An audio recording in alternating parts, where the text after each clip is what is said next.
that.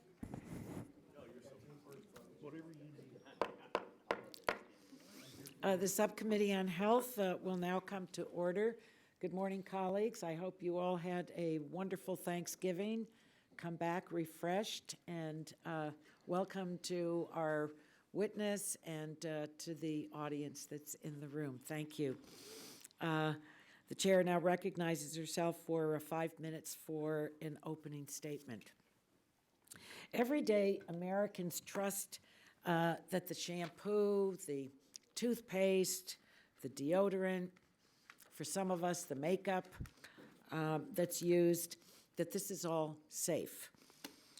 Millions of Americans work in hair salons and nail salons and spas, trusting the products that they're constantly breathing and touching, and trusting that that too is safe.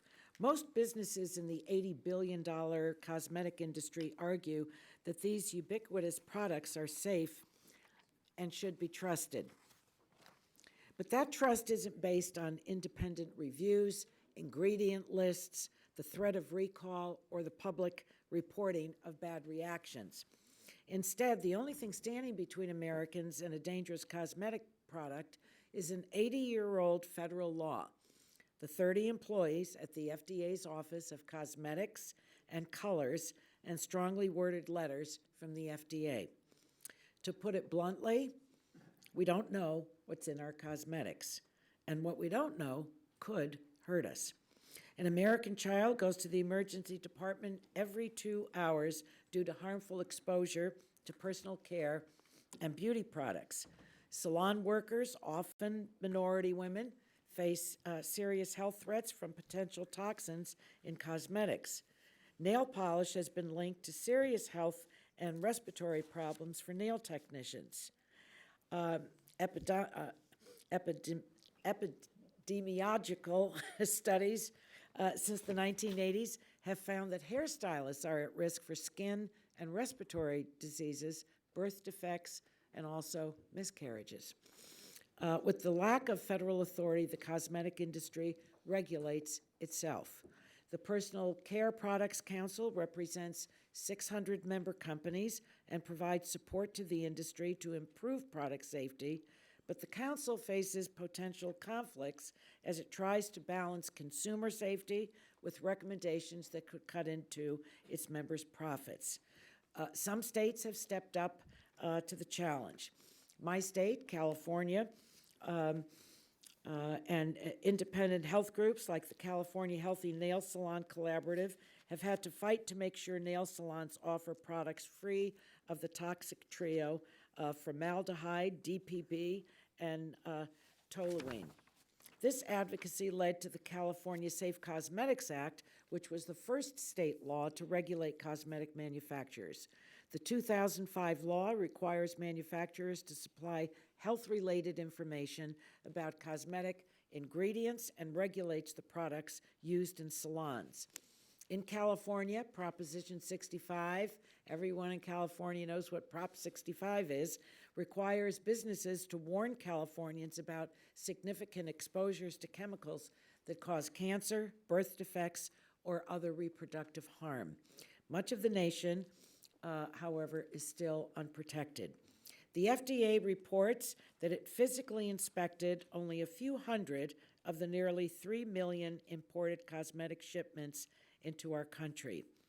In its limited inspections, the FDA's found, I think, some scary problems, including mold in Chinese eyeshadow and mercury in skin cream. I think it's time to examine this, what I've just described, and that we look to strengthening the federal standards to make sure the products used by virtually every American every day are safe.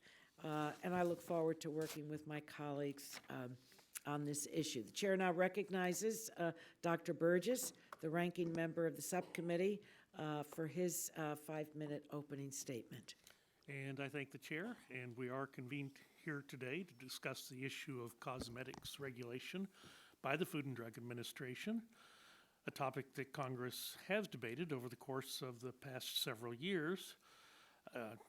Chairman Pallone, your staff has been working with Mr. Shimkus and our committee staff to reach a bipartisan consensus. It is disappointing that this hearing today appears to be a partisan exercise, and I hope moving forward we can be accommodating to some remaining Republican concerns about the approaches taken. So one of those concerns is that both the bill introduced by Chairman Pallone and Chairwoman Schakowsky are currently drafted do not adequately address the issue of harmonization between the states and the issue of federal preemption. Constitution has a supremacy clause. It has that for a reason. It states federal law is the supreme law of the land and supersedes conflicting state law. It is critical that the language in a bill that is marked up in this subcommittee and the full committee contain language stating that federal law preempt any state laws.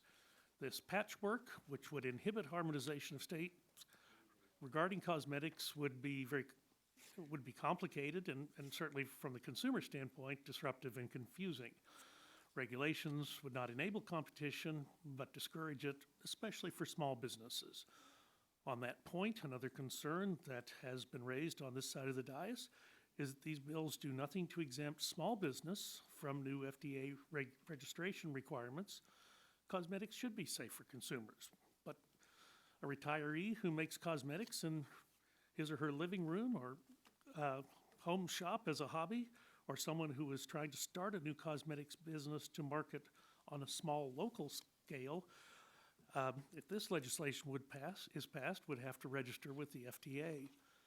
The number of products these individuals and small businesses are selling is virtually inconsequential when discussing the overall safety of a very large cosmetics industry.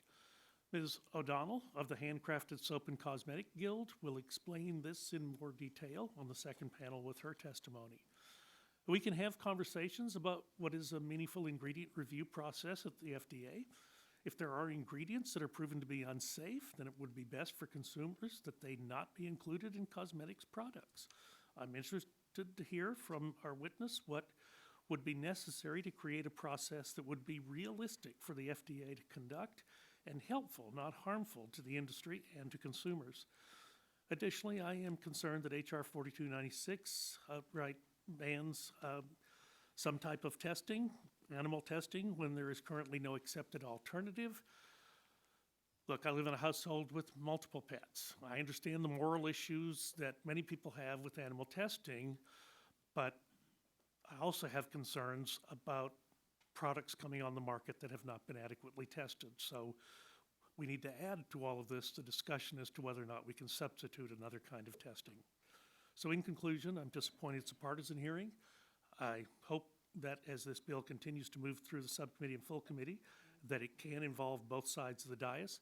I'd like to yield the balance of my time to the chairman of the Energy Environment Committee, Mr. Shimkus. Thank you, Mr. Ranking Member. And Chairman Pallone has been a champion of reform his entire political career. He recently joined with our former colleague, Leonard Lance, and now, unfortunately, it's my turn to be helpful in this.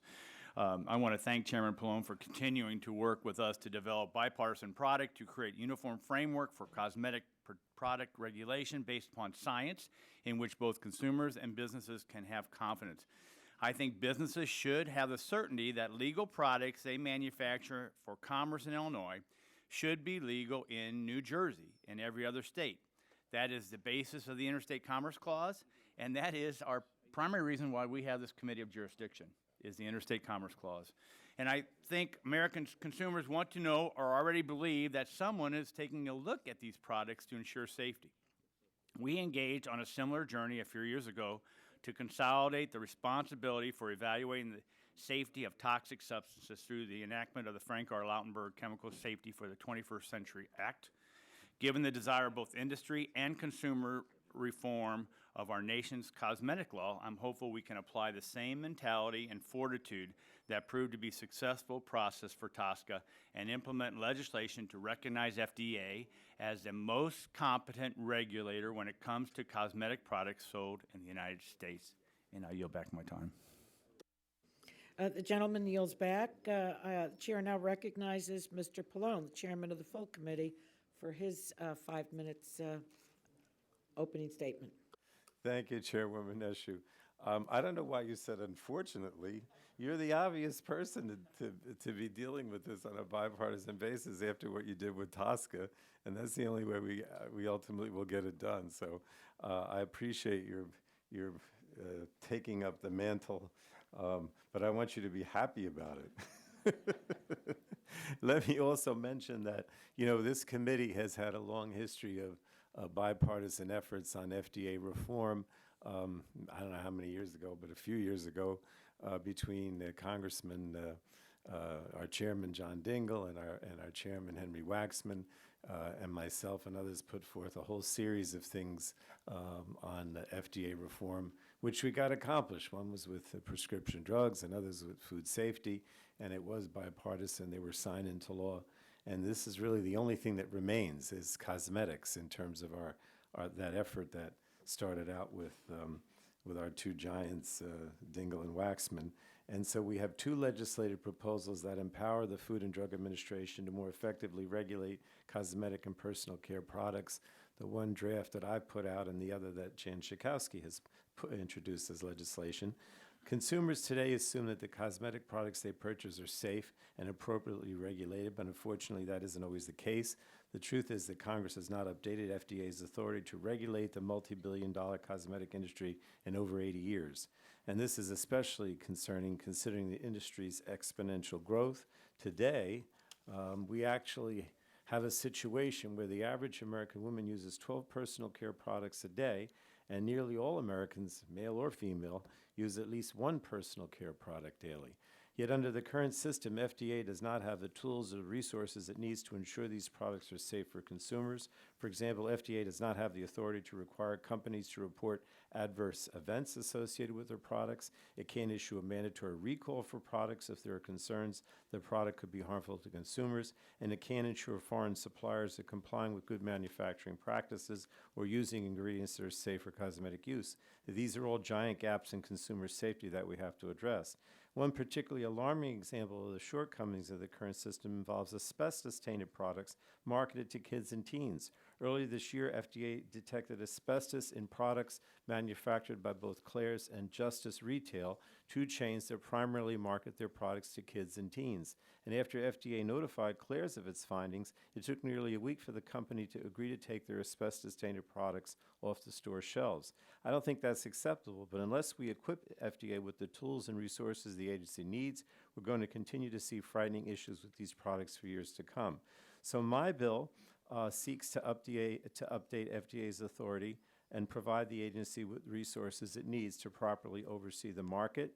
That bill, the Cosmetic Safety Enhancement Act, empowers FDA by giving it authority to issue mandatory product recalls, requires manufacturers to notify the agency about adverse events, compels manufacturers to register their cosmetic ingredients, and provides FDA with stable funding to conduct this new and important work. And while this legislation takes an important step forward, I recognize that we still have a lot of work to do.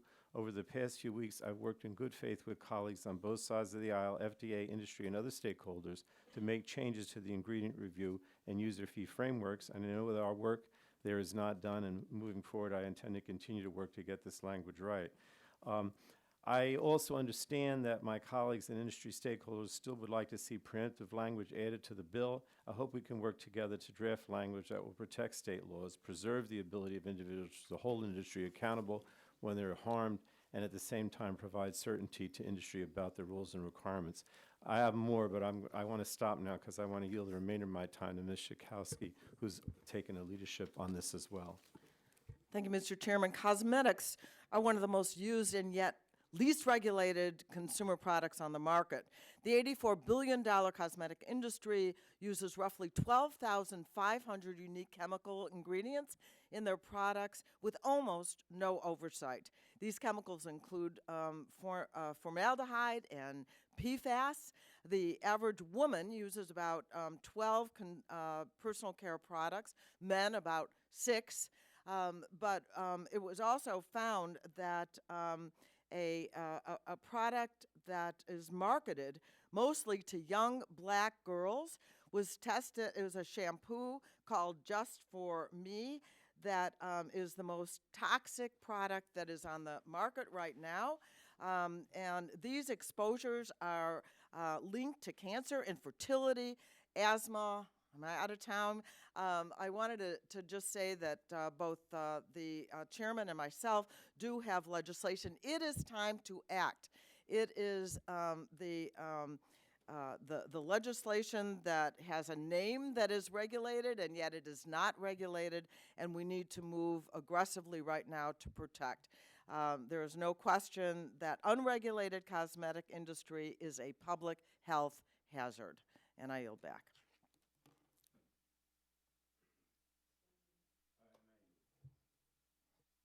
Chair is pleased to recognize the ranking member of the full committee, Mr. Walden, for his 5 minutes. Good morning, Madam Chair, and to our witnesses and guests and colleagues. Today's hearing is a really important opportunity to hear from the FDA, as well as interested stakeholders about what actions are currently being taken and whether more needs to be done to ensure the safety of cosmetics and personal care products. This is a big industry. Our numbers show upwards of $488 billion global industry, which includes hundreds of products from makeup to deodorant to shampoo and shaving cream, products that both men and women use every day. Personal care products are regulated either as cosmetics or over-the-counter drugs, depending on whether the products change the structure or function of the body. Federal regulation of cosmetics balances the low-risk nature of these products and ensures their safety. Apart from color additives, the FDA does not require pre-market approval of the chemicals used in cosmetic products, as we've heard. However, the FDA does have regulatory authority to prohibit or restrict the use of ingredients if there are safety concerns. The FDA also has the authority to take certain enforcement actions, such as seizures, injunctions, and criminal penalties against adulterated or misbranded cosmetic products. FDA may also conduct inspections of cosmetic facilities and manufacturers and prohibit imports of cosmetics that violate the Federal Food, Drug, and Cosmetic Act. Now, in addition to these authorities, the FDA also regulates cosmetics labeling under the Fair Packaging and Labeling Act, which requires that ingredients and warning statements, among other information, must be included in the labeling. There are also labeling restrictions, such as prohibition on therapeutic claims or statements claiming a product is FDA approved. While there are no mandatory reporting requirements under current law, the FDA does maintain a voluntary cosmetic registration program. These voluntary submissions do provide FDA with information about cosmetic products and ingredients, their frequency of use, and businesses engaged in manufacturing. The information collected through the database is also used to inform the Cosmetic Ingredient Review, an independent industry-funded panel of scientific experts whose purpose is to review certain ingredients and determine if there is a reasonable certainty that the ingredient is safe under its conditions of use. Now, ensuring consumer safety is a priority for this committee and the FDA. We should strive to enact legislation that provides the agency with the tools necessary to protect the public health, while being careful not to overregulate an industry that has generally posed relatively minimal risk to human health.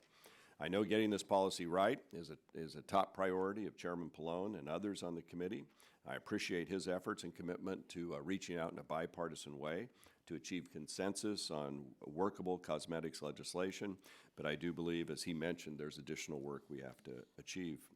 I'm concerned that significant regulatory burden, while manageable for larger, more established manufacturers, could threaten the existence of some small businesses who have fewer resources to expend on regulatory compliance and the ability for new entrepreneurs to enter the market. As we'll hear today, legislation to regulate the cosmetics industry will not only impact large companies whose products we see on drugstore shelves or advertised on television, but also individuals back at home who are simply trying to bring in a little extra income to support their families. An individual who makes handcrafted soap out of their home to sell at the local farmer's market may not warrant the same regulatory requirements as larger companies.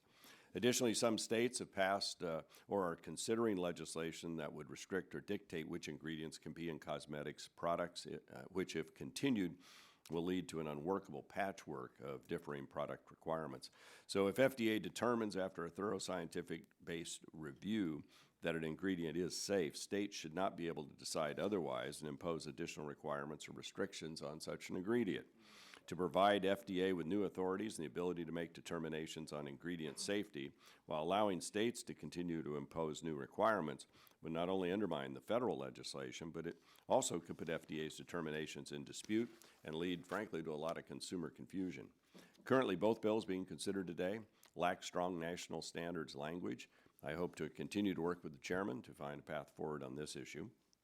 Finally, I want to note that while we do have some industry representation on the panel today, we will unfortunately not have the opportunity to hear the full range of industry perspectives. I think it's critical we hear from the full spectrum of affected stakeholders when considering legislation that will impose expansive regulation and user fees on industries. So I trust the chairman will continue to engage with those groups as discussions on legislation move forward. With that, Madam Chair, I yield back the balance of my time with the notation that we have another subcommittee hearing I have to go off to. I understand but that. This is an important one, and we appreciate And your I leadership on it. appreciate members that have to go downstairs and come back up again or came here first. And it shows your commitment to the subcommittee, and I think that that says a lot. I always like that. So the gentleman yields back. The chair wants to remind members that pursuant to committee rules, all members' written opening statements shall be made part of the record. I now would like to introduce our first witness for today's hearing, Dr. Susan Main. She's the director of the FDA Center for Food Safety and Applied Nutrition. We thank you, Dr. Main, for joining us today, and we look forward to your testimony. And I think, do you understand the lights? Yes. Yeah, it'll be green for a while. When it turns yellow, red is on the heels of yellow. So welcome, and you're recognized for your 5 minutes of testimony. Thank you. Thank you. Good morning, Chairwoman Eshoo, Ranking Member Burgess, and members of the subcommittee. I am Dr. Susan Main, and I am the director of the Center for Food Safety and Applied Nutrition, also called CFSAN, at the Food and Drug Administration. Thank you for the opportunity to appear before you today to discuss the regulation of cosmetics. Cosmetic products are used to cleanse and beautify, often on sensitive areas of the body such as the lips and eyelids. American consumers have an expectation that cosmetic products are safe, and we believe that most cosmetic products on the market today in the United States are indeed safe. However, FDA's cosmetics authorities were established in 1938. It's important that we recognize that since 1938, the cosmetics industry has grown significantly in its size and in the variety and complexity of products now available to consumers. These changes help bring new opportunities and choices to consumers. However, the industry now relies on a global supply chain, and when problems or questions arise, we may need to trace cosmetics and cosmetic ingredients across the globe. We now regularly see cosmetics imported each year from up to 180 different countries. Yet, other than a discrete set of authorities covering color additives, our authorities have not been modernized in more than 80 years. FDA's cosmetic program has remained small and receives about 3% of CFSAN's total budget. In recent years, we've had the resources to conduct fewer than 100 domestic and 4 foreign inspections per year. Of the more than 2.7 million lines of cosmetics imported in fiscal year 2018 from more than 30,000 foreign firms, we are able to physically examine around 0.2% of imported lines.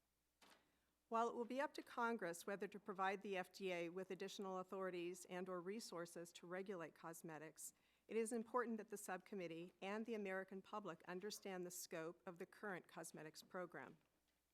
Under our authority, cosmetics must not be adulterated or misbranded. However, with the exception of color additives, cosmetics and their ingredients are not subject to pre-market approval requirements or FDA safety review. Therefore, we don't know whether cosmetic ingredients have gone through adequate, if any, safety testing. We encourage cosmetic manufacturers to voluntarily register products and list their ingredients with the FDA before marketing products to American consumers. But because registration and product listing are voluntary, FDA does not have a complete picture of what cosmetic products are on the market or what ingredients they contain. Cosmetics firms can voluntarily decide whether to notify FDA, of adverse events associated with their products, or whether they will provide FDA access to records during an inspection. However, it is not required that firms report adverse events or provide records access to FDA.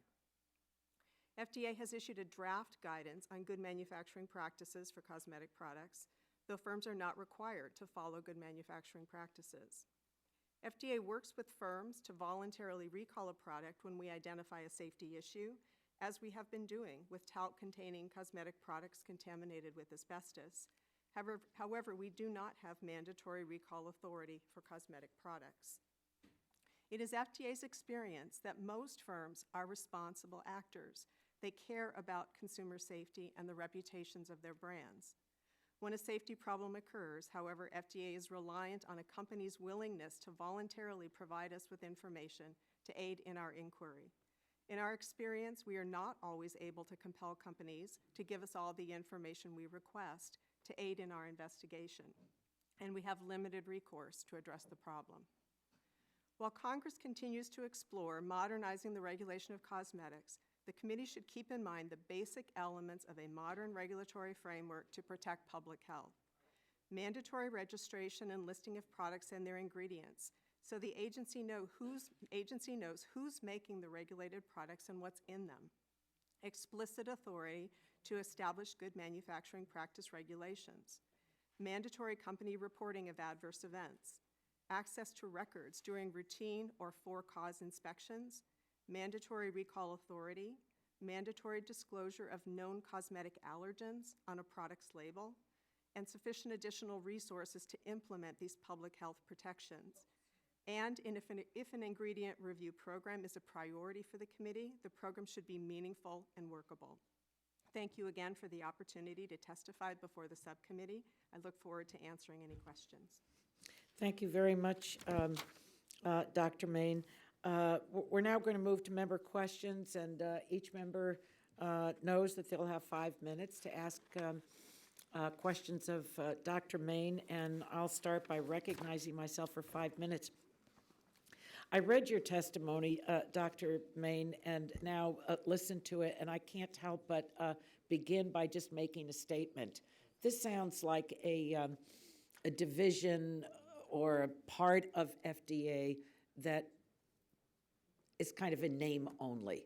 0.2% of inspections, I consider that pretty darn close to zero.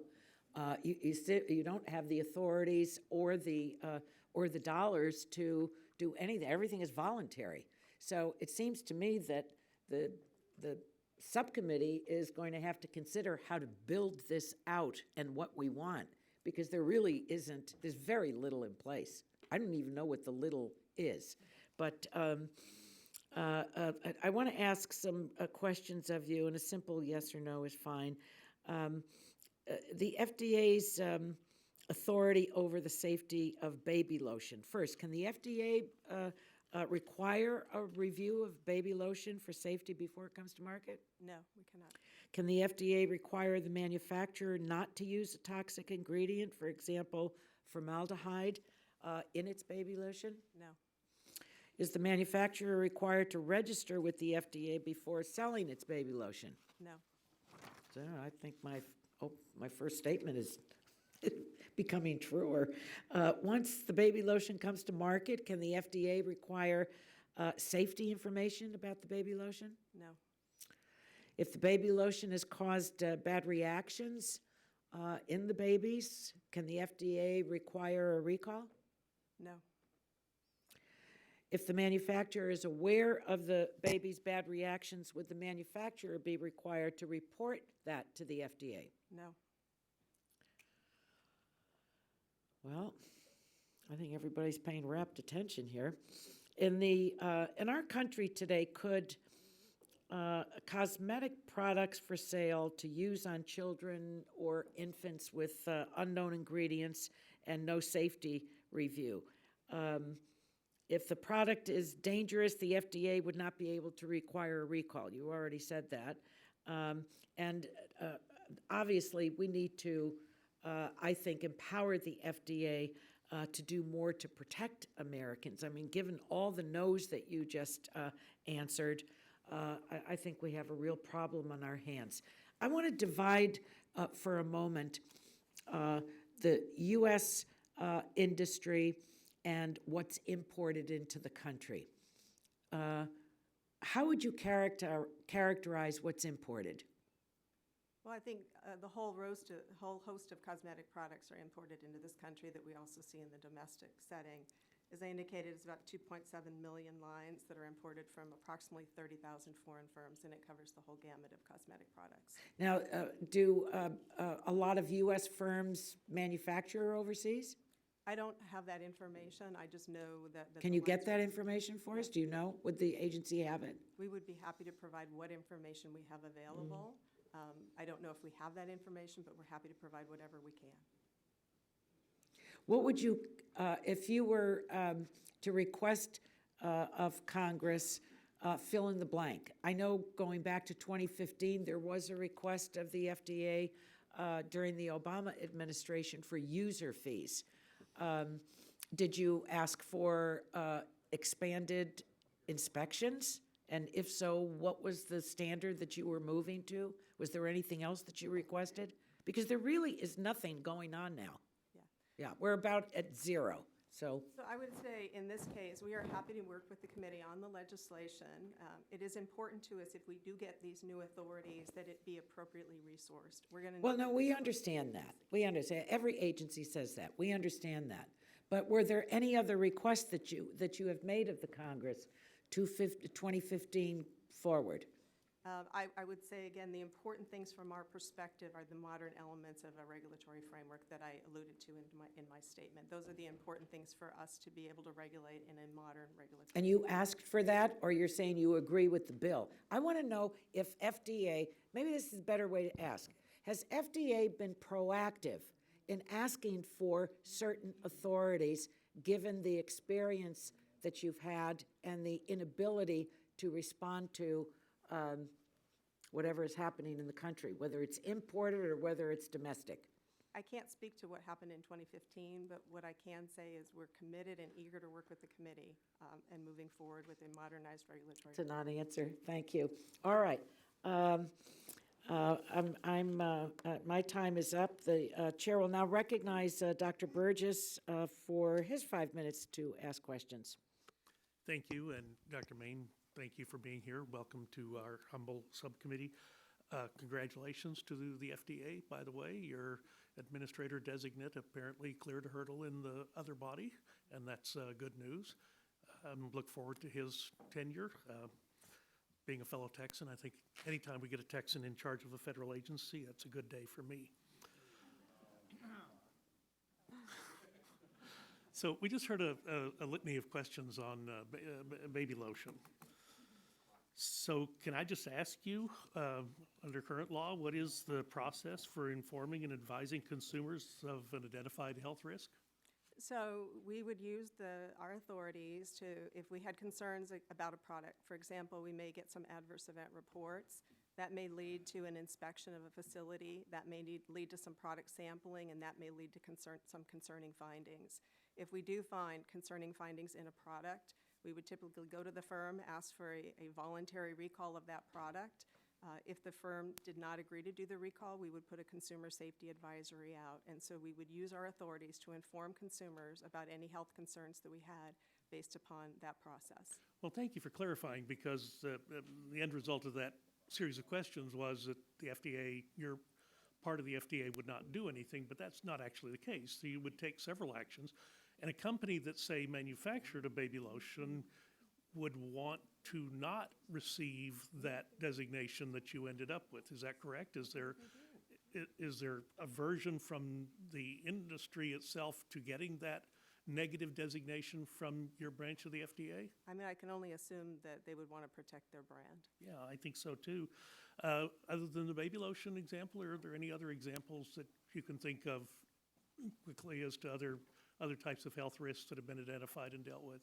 Well, so what we've alluded to are some of the more acute health risks, and that would be, for example, where a consumer used a product, experienced an acute effect in the short term, and then could report that to the FDA. So that would be the type of safety information that we may have information available about. What we would not have information about would be potential long-term safety risks, because those are not going to come to us through an adverse event reporting type of system. And when you do issue or recommend a voluntary recall, as a practical matter, is that something that's complied with, or do you meet resistance? I would say most companies have worked with the FDA and have been cooperative and have initiated voluntary recalls. However, we've certainly had examples where companies have refused to do that, including in the cosmetics space. And I wonder if it would be in order, if I could ask you to perhaps provide us a list. You don't need to do it right now, but provide that in writing for our questions for the record. So in your testimony, you state that most cosmetic firms are responsible, and I believe you're correct.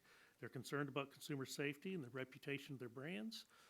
HR 4296 and the draft bill that we have in front of us require various forms of registration, reporting, disclosure, be issued to the Food and Drug Administration, the public, or both. So do you have an idea of what type of burden this would place on all of the businesses that are acting in good faith that must now register and report all of this information? So we'd be happy to work with the committee in terms of whatever version of the legislation. Certainly our goal is to protect consumers while minimizing the regulatory burden, and we're always willing to consider flexibility and options to address some of the issues you flagged with regard to small businesses. So we're happy to work with the committee to get the public health goals that we all want while not having unnecessary regulatory burden. And I appreciate that. May I just, would it be out of place for me to ask if you have the resources to accomplish these goals? Our current resources would be completely insufficient to accomplish what's envisioned in the legislation. So the importance in my statement is that we would need to be adequately resourced to carry out those activities. And just the observation that we are into our second continuing resolution at the fiscal year expired September 30th, and it is really hard from an agency perspective to be flexible and embark on anything new or different when you're only funded at last year's levels for last year's problems. So I do urge our counterparts on the Agricultural Appropriations Subcommittee to do their work.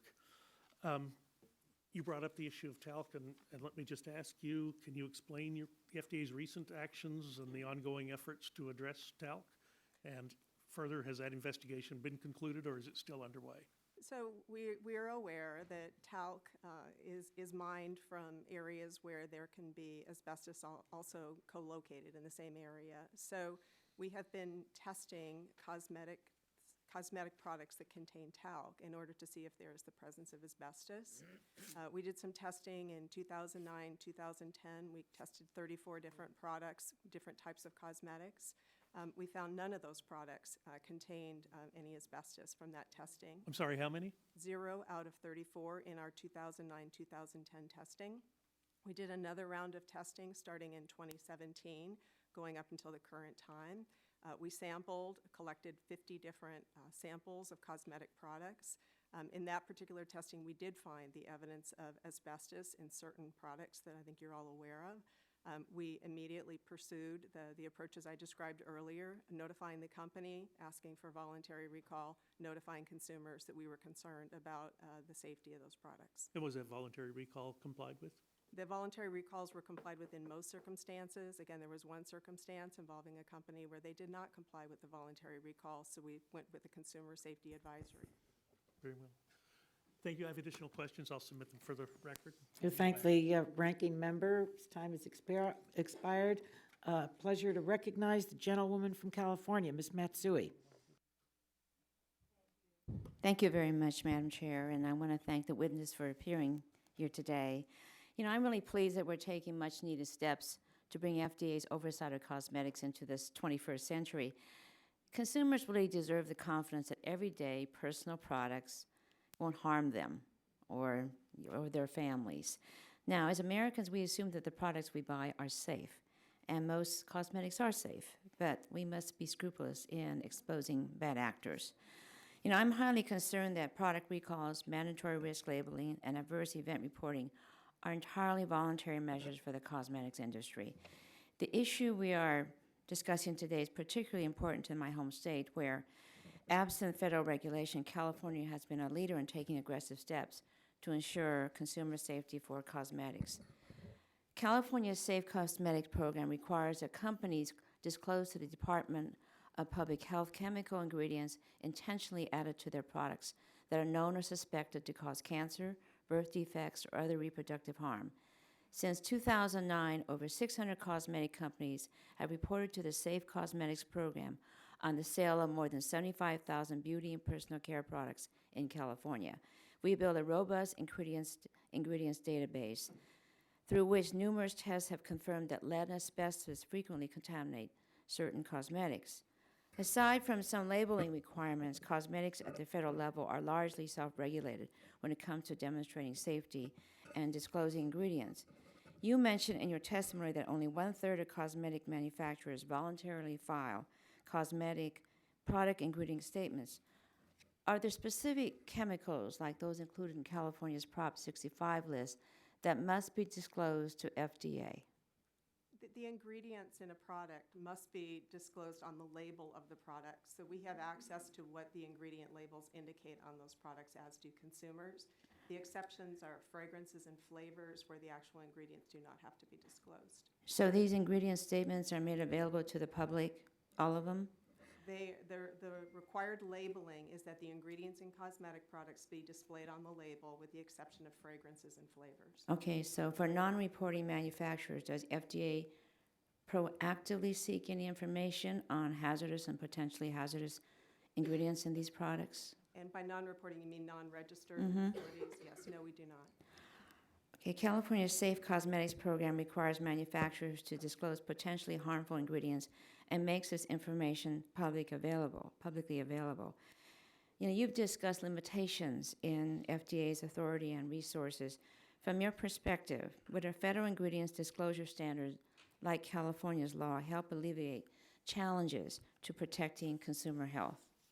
So I assume something would be like a warning label. In our experience, we tend to use warning labels to help consumers know how they can safely use a product, or to inform consumers about ingredients such as allergens. But if a product cannot be safely used by a consumer, that labeling would not be the approach we would use. Rather, we would prefer to not have that product on the market. Okay. So a critical tool for monitoring the safety of cosmetic products is adequate, timely surveillance of adverse event and product complaint reports. I'd like to get a better understanding of how the agency uses the existing adverse event reporting system to monitor cosmetic safety. Reporting of adverse events and product complaints is voluntary in the U.S. For cosmetic products who are responsible for reporting adverse events to the FDA, what types of adverse events are typically included in these reports? We get a number of different ones, ranging from more mild situations such as rashes to more severe. In our CIFSAN adverse event reporting system, approximately 30% of the adverse events we get reported for cosmetics are the more serious or severe types. 70% are more mild. So after receiving this report, what triggers the FDA to evaluate an adverse event for real safety concerns? So that is a signal for us. We look at the trends over time. We look to see if we're seeing something new. We obviously prioritize the severe ones that we would want to investigate. So we look at the trends, and that is used as a signal would then potentially trigger further investigation. So what steps will you take to protect the public after identifying this? So one example is we had an unusual number of adverse events involving hair loss. We had over 1,000 adverse events reported. In that case, we went to the manufacturer. We had some concerns. We did an inspection. At the time of the inspection, we learned that the manufacturer had received 21,000 adverse event reports. We requested those reports and their details, and they were not provided to the agency. Okay, well, I know this adverse event report data has its limitations, and I think it'd be useful if the reporting process would be strengthened in the FDA oversight of cosmetic products. And with that, I yield back. Thank you. Those 21,000 reports, what did FDA do? Did you put out an alert? Yes, we notified consumers that we had concerns about the safety of these products. And how do you do that? Is it online? Is it on your website? How do you do it? We use social media. We issue press statements. We use all available tools to notify consumers. Okay, thank you. The gentleman from Illinois, Mr. Shimkus, is Thank you, recognized. Madam Chair. For all the reasons we've heard so far, that's why we're trying to get to a place where we can be supportive in a bipartisan manner. So let me go down a list of questions of the challenges that we're having. Dr. Main, many businesses have developed proprietary information that provides a competitive advantage because it is not known to others. As the United States continues its shift to a knowledge and services-based economy, the strength of competitiveness of domestic firms increasingly depends on their know-how and intangible assets. Trade secrets are the form of intellectual property that protects this sort of confidential information. I think it's critical that any bill reforming the cosmetic industry protects confidential business information from misappropriation by others, and that we know that as a trade secret is misappropriated when it is obtained through the abuse of a confidential relationship or improper means of acquisition. Can you describe the process FDA currently employs to ensure that information garnered as a result of an FDA inspection or other access to proprietary records remains confidential? I would say in the case of cosmetics, we look at what ingredient information is available. We don't have access to formulations or commercial confidential information. We think for the importance of disclosure to consumers, for example, if the fragrances that they are using, which may be commercial confidential information, if those fragrances contain something that we know to be allergenic, that we ask that that be disclosed on the label. So what about this draft that we're considering today? How would it deal with confidential business information? We'd be happy to work with the committee on how to deal with some of those issues. In our experience, as I said, the importance to us is that a consumer knows what the ingredients are. Okay, a witness on the next panel submitted written testimony suggesting FDA review as many ingredients as possible every year. How many ingredients do you think FDA would be able to inspect annually once the program is fully operational? I think it would depend upon the resources available, and we would be happy to provide technical assistance in terms of the resources and the number of ingredients that could be managed at a given point in time. Going back to Tosca, we know that well-intentions are well-intentions, but even with resourcing, it's still a challenge. If you're really using the scientific method to evaluate this, it just takes a long time. How would FDA go about selecting new ingredients to review once the initial list laid out in the draft are complete? I think we would want to work with the committee in terms of a process that would lay out how we would do that. I would assume that would be a public process where people could nominate ingredients for review and provide information to the agency that would help lead to the selection of the next priority. Given some of the challenges and consumer confusion resulting from insufficient data findings at the FDA, what steps might the agency take to evaluate the likelihood that sufficient data exists to make a safety determination before initiating a review of that ingredient? Yeah, I think there's ways we could handle that. It is a key point that we want to make sure that there are sufficient data, and as you alluded, some of these safety reviews can take significant time because we need to make sure that we do have that data. And I think a potential analogy is what we do with our food additive petition process. When people come to us with a food additive petition, we work with the company to make sure that we have sufficient data available to do that safety determination. The fact that we are doing the petition is public. At the conclusion, our determination is public, but in the interim, we work with the company to make sure that we have the data that we need to conclude that process. And as you know, this committee has advanced legislation in the past to establish user fees for over-the-counter products. We've done PDUFA, Prescription Drug User Fee Act. We've done AgDUFA.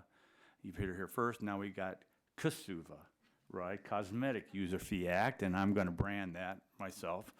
Can you discuss the challenges associated with collecting fees for cosmetic products that are also regulated as over-the-counter products, so-called cosmeceuticals? We would work with the committee to make sure that there is no redundancy there. I mean, we are very committed to making sure that whatever we arrive at would be streamlined and that there would not be redundancies. And how do we ensure that the products are not cross-subsidizing each other? Again, I think that would be a commitment we would pledge to work with the committee. So, Madam Chairman, and for the Chairman of the full committee, I think there's ways that we can go to get there. I think we're raising appropriate questions to make sure, and I look forward to working with you as we move forward. Now you'll back.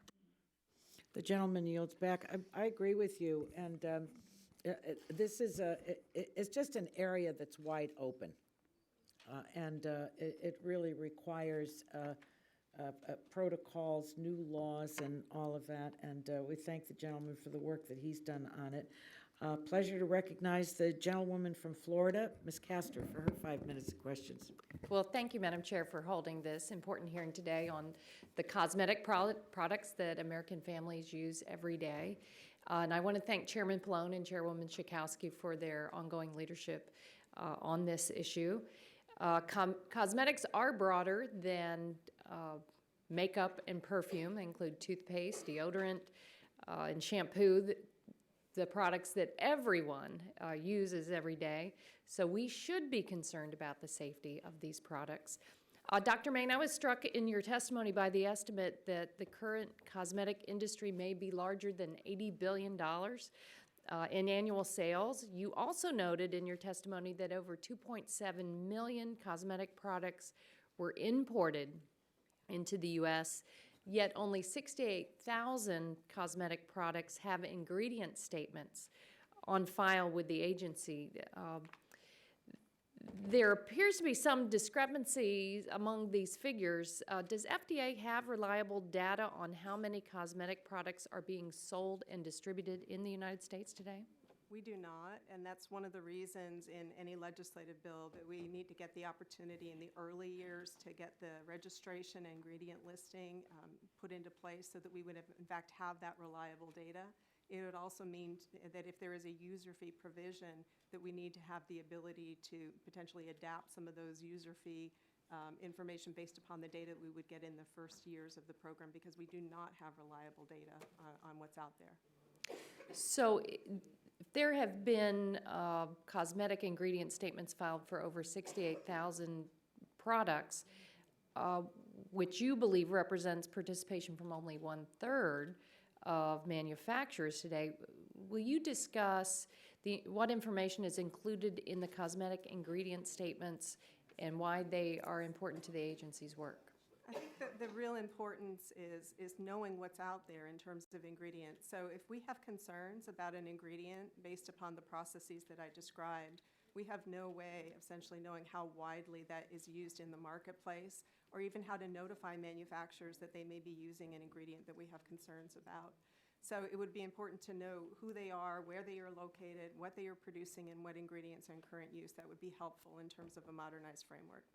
Now, one of the witnesses on the second panel is opposed to ingredient reporting to the agency, noting that it would be burdensome, saying that it would result in hundreds to thousands of reports to FDA per company per year and would not improve consumer safety.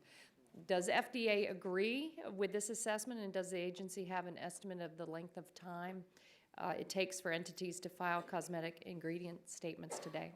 So the companies that have currently voluntarily registered are primarily the larger companies, and so that information is already in the database for the numerous products. As you indicated, 68,000 products are already in the database.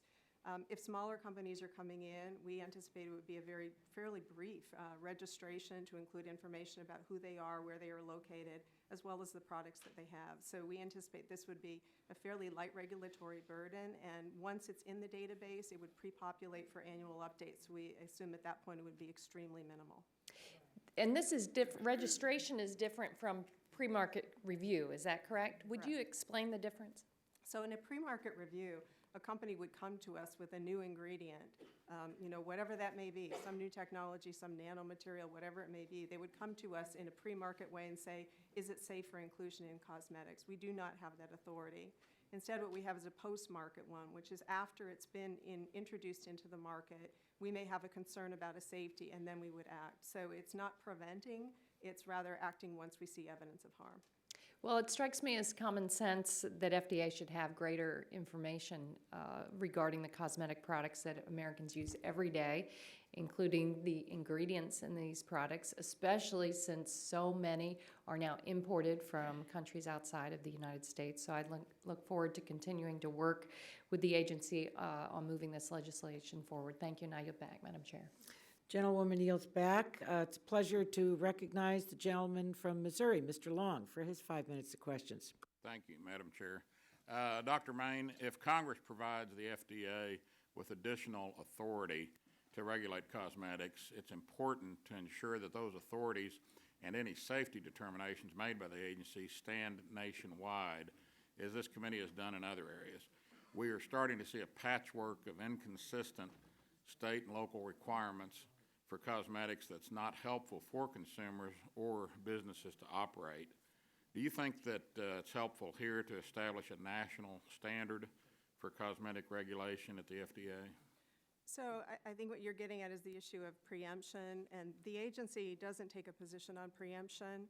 Rather, we leave such decisions to Congress to decide that. What type of data or information will FDA want to see when reviewing ingredients for safety?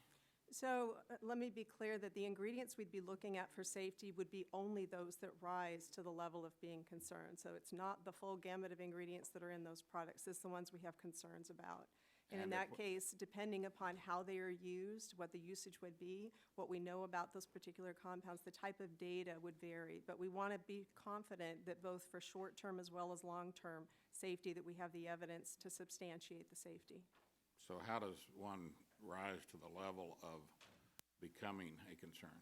There are a number of chemicals that many people have expressed concerns about. You've heard that many of the states have generated their own list. Certainly, there are a number of compounds that have been flagged, and so we would go through a process working with the committee to identify the ones that we should prioritize for review. So it's kind of like the cart before the horse to me. I mean, how do you determine if a new product comes online that it's out there in service until someone complains about it? This is a post-market regulatory framework. We do not have pre-market authority. Right. Okay. Is there data already available for many ingredients that may be of concern? If not, how long would it take to generate data sufficient to determine if an ingredient is safe, unsafe, or safe under specific conditions? We know that there's data out there that have signaled concerns about many of these ingredients. In terms of what data exist to substantiate the safety, we don't have that information because industry is not required to give that information to FDA.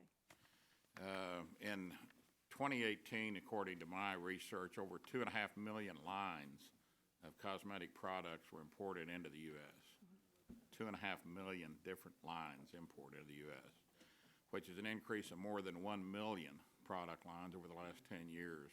Could you speak to FDA's ability to monitor imports of cosmetic products, especially given the huge increase that we've seen over the last decade? So when we look at the safety of imported products, we typically use many tools to try to do that, for example, in the food space. So we have things where we look at products that are coming across the border. We electronically look at every single one of those, and we prioritize the ones that we have concerns about for additional follow-up sampling, testing, for example. In the proposed legislation, there is a provision for foreign supplier verification program. That is another tool that could be used to help assure the safety of imported products. The other tool that we use is foreign inspections, but as you heard, that is a very costly way for the agency to try to get the safety of imported products. What additional resources do you think the FDA needs to effectively monitor cosmetic imports? We'd be happy to work with the committee, and in some cases it depends that some of the provisions work together. So for example, with regard to the foreign supplier verification programs, if that was going to be looking at the safety of fully finished cosmetic products coming into the market, that would need to be accompanied by a GMP-type good manufacturing practice provision so that ingredients that are coming in would be safe as addressed through the GMP process. So the provisions would work together in combination to help assure the safety of imported products. There's a radio station at home, and they're doing a deal right now. You go take an angel off the tree, and underprivileged kids have put like their top 3 picks for their Christmas gifts, what they want to receive for Christmas. So Christmas is coming. I don't know if you've been to see Santa Claus yet or not, but can you give me your top 3 things that you would like to get from this committee, from Congress, that would help you? I think what we'd like is the committee to engage with us on those authorities. Should the committee decide to give us those new authorities, we want to make sure that that is appropriately resourced. That is a really key provision for us. And I think those are the real 2, is that we engage in the process on those new authorities and that it be appropriately resourced. Okay, you got 1 extra. You're not going to use it. Okay. All righty. Thank you. I yield back. Gentleman yields back. I now would like to recognize the gentleman from Oregon, Mr. Schrader, for his 5 minutes of questions. Thank you, Madam Chair. I appreciate it. Thank you, Dr. Main, for coming. You talked about the one authority you really do have, which is dealing with color additives in the cosmetic space, and wondered if that included tattoo ink. Do you have authority over tattoo ink in color? We do. We do have authority over tattoo ink sent through the color additive petition process. As you may be aware, historically, we have not used that authority over time in terms of regulating the safety of tattoo inks. Rather, where we have been on the safety of tattoo inks, we have been prioritizing the resources that we have to areas where we've had concern. And so some of those concerns we have had are, for example, adverse events where people have had tattoos and then experienced infections or skin reactions. That has led us to do some inspections of tattoo ink manufacturers. That has led to some product testing. What we have found is we have had some concerning levels of microbial contamination in tattoo inks. That has led to recalls, consumer notifications. So that has been our priority right now, has been focusing in on those acute effects that we have seen. However, we do note that we have the color additive authority for tattoo inks, and we are engaged with the tattoo industry, encouraging them to consider submitting color additive petition processes, go through that process with us with regard to the tattoo inks. There's some really good actors in that industry, and there's some that are probably a little more sketchy, and I think I'd encourage you to work closely with those good actors to make sure we get it right. It seems to be a burgeoning cosmetic approach, one that I worried for years about my daughters, and it's time for the guys now too, but I want to make sure it's done right. Thank you. Switching gears a little bit, ingredient reviews can be lengthy. I guess there's a reason for that, to make sure we get it right, taxpayer dollars being well utilized. How best can we ensure that we're adequately reviewing the ingredients of concern? Yeah, so you noted that they can be lengthy, and from our perspective, the biggest piece of that length of time is getting the adequate data in hand. It's not actually the review of the data, but it's getting the data in to make sure that we have all the information we need. I think, again, important for us is that at the conclusion of that, if we have to make a statement that the data are inadequate to substantiate the safety, one of the things that would be helpful is to know with clarity what would we do with that information. Does the product then remain on the market, or is it going to be an adulterated product under any new legislation? If inadequate data translates into it stays on the market, then it's essentially the circumstance we're in today, where we may have inadequate data and the products, even if they contain ingredients of concern, remain on the market. So certain timeframes would be helpful to you to decide, when they should be getting this stuff in, and, your response time also, to be fair, and then the consumer hopefully would have some reasonable expectation of, this is going to be done in a timely manner, and know whether a product is safe or unsafe, and the manufacturer would have that same opportunity. Yes, and we'd be happy to provide assistance on what types of timelines would be appropriate. Okay. Also concerned about the process being slightly unclear as to what happens if an ingredient is deemed unsafe. How long should companies have to comply? What criteria do you use to declare an ingredient unsafe? Yeah, so the criteria obviously is it's a scientific determination, and the objective that we would use it would be based upon what's ever in the legislation. In the proposed legislation that we've seen, it's the reasonable certainty of no harm standard. So that's the criteria we would use, is that scientific data would need to support that there's a reasonable certainty of no harm. So that's the standard we would use. In terms of how long a product could remain on the market, I think one of the things we would want to be clear about is these are cosmetic products. These are not, for example, like a drug product where there is a clear benefit to a consumer, and so that would factor into any decisions we would have about timelines. These are voluntarily used, and so if we had a concerning ingredient, we would want that product off the market pretty quickly. And I guess a follow-up statement from my point would be that there's science, and then there's science. There are a lot of groups out there that are well-intentioned, but some of the scientific rigor, peer-reviewed research to declare something safe or unsafe or toxic. I want to make sure that we're using good science to go down that route, because it can mean big problems for companies, big problems for consumers. when things are inadvertently taken off the marketplace that really are not posing a serious or significant risk, and also label it appropriately, especially in the cosmetic space where to some of the early, an infant's susceptibility or sensitivity is going to be very different than an adult's, and I would hope that as we go forward, we'd be discriminatory and approach that. Yeah, and we are a science-based regulatory agency, so we are always committed to doing the best science, and I think some of your comments allude to the importance of an independent scientific Correct. review. Right. Thank you. Thank you very much, and I yield back. Gentleman yields back. Pleasure to recognize the gentleman from Indiana, Dr. Bouchon. Thank His you. 5 minutes. Thank you, Madam Chairwoman. Dr. Main, one issue that's often talked about in the cosmetic space that we haven't touched on today is sunscreen. As a doctor, you know, I was looking for a medical nexus for the hearing, and I think this may very well be it. While I believe sunscreen in the U.S. is safe and effective, I know that it's been reported that other places around the world, including Europe, have outperformed some of the sunscreens that we have here, particularly in the UVA area, the UVA rays as it relates to skin cancer risk. Could you talk about the U.S. standards and how they apply to sunscreen in the U.S. and compare how they're different than maybe we see in Europe? And briefly, because I got a couple other questions. Well, with regard to sunscreens, they are actually not cosmetics because. Well, here they are in Europe, and I'm aware of the fact they classify them as cosmetics in Europe.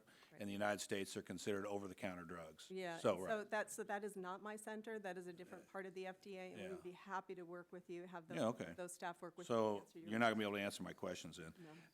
Yeah, all right. Well, that's too bad. But I'm going to put it on the record anyway. In February, the FDA did put a proposed rule out to establish a final monograph regulations for the over-the-counter products, and the agency had proposed to strengthen the standard for UVA protection, so that's a good thing. So you're obviously not going to be able to provide an update on what they've done there. So with that, I yield back. Would the gentleman yield just 10 seconds to me? Or I will 15 yield seconds? 3 minutes and 25 seconds. I thank the gentleman. I thank Dr. Bouchon. I can't help but recall, Dr. Main, a recent conversation we had, and it was relative to something that that many people in our country have an allergy to. It's sesame seeds. We had that conversation. We're trying to make a determination as to whether we went forward administratively with the FDA to make the changes or legislative. What you are describing in terms of a pathway to members on how you would do this, the authorities that you need, how you would do it, and it's come up from in different questions and your answers. Your answer to me on the previous issue was it would take 7 years to do the rule and have it implemented. How long would it take to set up protocols that you would like to have FDA set up and implement? So I think if you're talking about labeling on allergens in the cosmetics framework, if there is required labeling on allergens in cosmetics, what would be helpful is a framework how to add new allergens to that. Under the food labeling, the FALCPA legislation. No, I don't want to know about the food, though, because there are bad things in some of these products. Correct. So you're going to have to write a rule for it. Is that going to take 7 years? I think the legislation could certainly mandate, as they did in FALCPA, which allergens need to be declared, and then could lay out a regulatory pathway for FDA to add new allergens. Is to do that. formaldehyde an allergen? I'm not sure whether formaldehyde is an allergen. I don't or know. not. I'm just asking. Does anyone know? Dr. Bouchon, do you know? No? It can be in some people. I mean, anything that touches your skin. I know it's an could- irritant. Could be an irritant or an allergen, of course, possibly, yeah. Well, I appreciate the gentleman yielding time. I couldn't Yeah, help but think of that 7 years. Yeah, I'm gonna reclaim the last Sure. minute because I came up with something else that I can ask. Your time. No, I mean, I had this on here, but I didn't touch on it. I mean, one of the things that I've in medicine, as it relates to the FDA, may not relate to you particularly as frustrating, is that sometimes the requirements for studies, scientific studies to prove things before approving products, whether it's cosmetics or other medical devices or other things, when there's already studies that have been done in Europe, extensive studies or other countries, and the FDA doesn't really utilize those. Can you comment some on maybe in this space where some maybe how you might use European data or standards to help craft what you do here in the U.S.? So we are informed by the global scientific data available. So we look at any studies regardless of where they come from. We're also informed by what other regulatory agencies may do. That doesn't necessarily mean we will come to the same conclusions because Right. we have I maybe understand that. different authorities, but we are informed by all of the information from foreign regulators. Yeah, because as in the medical space at least, a lot of times the FDA will say, well, we don't have good U.S. studies to back that up, so we won't accept it. And that's very frustrating when that happens. I usually find it's just when the FDA doesn't want to act, and so they use that as a crutch. But that's just not you particularly, but that's just my opinion on what happens. And sometimes that delays products getting to the U.S. consumers that could otherwise be beneficial. Thank you. I yield back. Gentleman yields back. I recognize the gentlewoman from California, Ms. Barragan, for her 5 minutes. Thank you. Thank you, Dr. Main, for being here today and the work you're doing. And the interest you have in collaborating with government and private sector to making sure that we are protecting consumers and addressing concerns. I've been hearing more and more concerns and making me concerned about what I'm using, whether it's nail polish, different cosmetic products, and whether it's safe to do so. You mentioned that ingredients have to be listed many, many times. Even if ingredients are listed, people don't even know what they mean. They're like, what is this? Is this safe? Is this not safe? I'm in a congressional district that is a majority minority, very working class, and so I'm not sure how often, we in my district read the labels and we'll know what it is, and so that's certainly a concern. The American Cancer Society estimates that 22,280 women in the United States will be diagnosed with ovarian cancer this year, and that about 14,240 women will die of it just this year. Expert epidemiologists have estimated that about 10% or 1,424 of those who die will die of ovarian cancer, also have a history of talc use. Internal documents from one talcum powder manufacturer, Johnson & Johnson, show that the company knew of the health risk of talc and spent approximately 30 years hiding it from the public. In fact, I have one of the memos here from Johnson & Johnson that's dated April 15th, 1969, that notes that the asbestos in the product should be kept to a, quote, absolute minimum, unquote, because of the disease hazard, and the company anticipated litigation if it became known that its talc contained asbestos. Does the FDA have the authority to force manufacturers to remove their products off the shelves if they are contaminated with asbestos? Yes, and we can't force. We can ask for a voluntary recall, which is what we've done with the other situations where we have found asbestos in talc.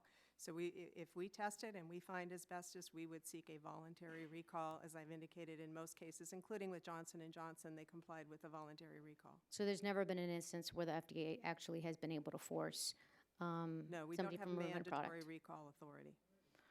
And isn't it true that after the FDA privately requested that Claire's recall products marketed to young girls containing asbestos, Claire's, Beauty Plus, and Justice all refused to comply with the request?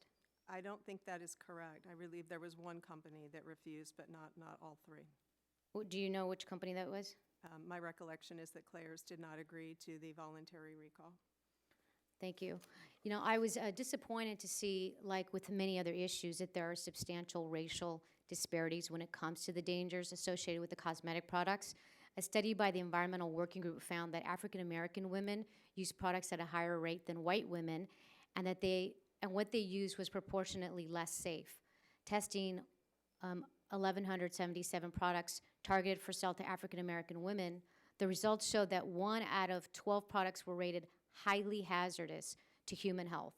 Potential dangers connected to product ingredients include cancer, hormone disruption, developmental and reproductive damage, allergies, and other adverse health effects. This data is particularly concerning to me because I have a district that's nearly 90% Latino, and African American. Dr. Main, what more can be done to address these racial disparities in cosmetics? And will any of the bills today help? I think the goal we all share is making sure that these cosmetic products are safe for all consumers. And some of the new authorities that are contemplated in the legislation would certainly be helpful for that. At the same time, I want to commit that we are always concerned about vulnerable populations, populations who may have heightened disease risk. At the FDA, we have an Office of Women's Health. We have an Office of Minority Health. We are sensitive to those issues, and we're happy to work with any individual communities that may have a disproportionate risk or need additional safety information. That includes, in some circumstances, language translation. Safety advisories can go out in both English and in Spanish. So we're always sensitive to the needs of specific populations. Is there any tracking that's done from reports of products that impact communities of color? Again, we don't even know at this point who manufactures these products or what are in the market. Great, thank you. I yield back. Gentlewoman yields back. Pleasure to recognize the gentlewoman from Indiana, Ms. Brooks. Thank you, Madam Chairwoman, and thank you so much for hosting this really important hearing. And I apologize, I am one of those members that is between hearings, and so I apologize that I've not heard all of your testimony. But I want to thank you for your work. We know that much more needs to be done, and in fact, what you were just talking about with the fact that we don't have so many products that register. Do you have any idea, Dr. Main, what percentage of cosmetics or personal care products currently sold in the United States are imported from overseas? I do not know that number right off the top of my head. We can certainly go back and take it back and see what numbers we can get available for you. It has consistently increased over time, as you've heard before. Dramatic increases in imported cosmetics coming in from other countries. Okay, thank you. We probably would request, and we'll submit a question for the record to try and get that information. On the products manufactured in the United States, do you have any sense what percentage of those products are made up of components imported from overseas? I do not have that information. We do not even know what those ingredients are, let alone where they are sourced from, so we don't have information on the supply chains.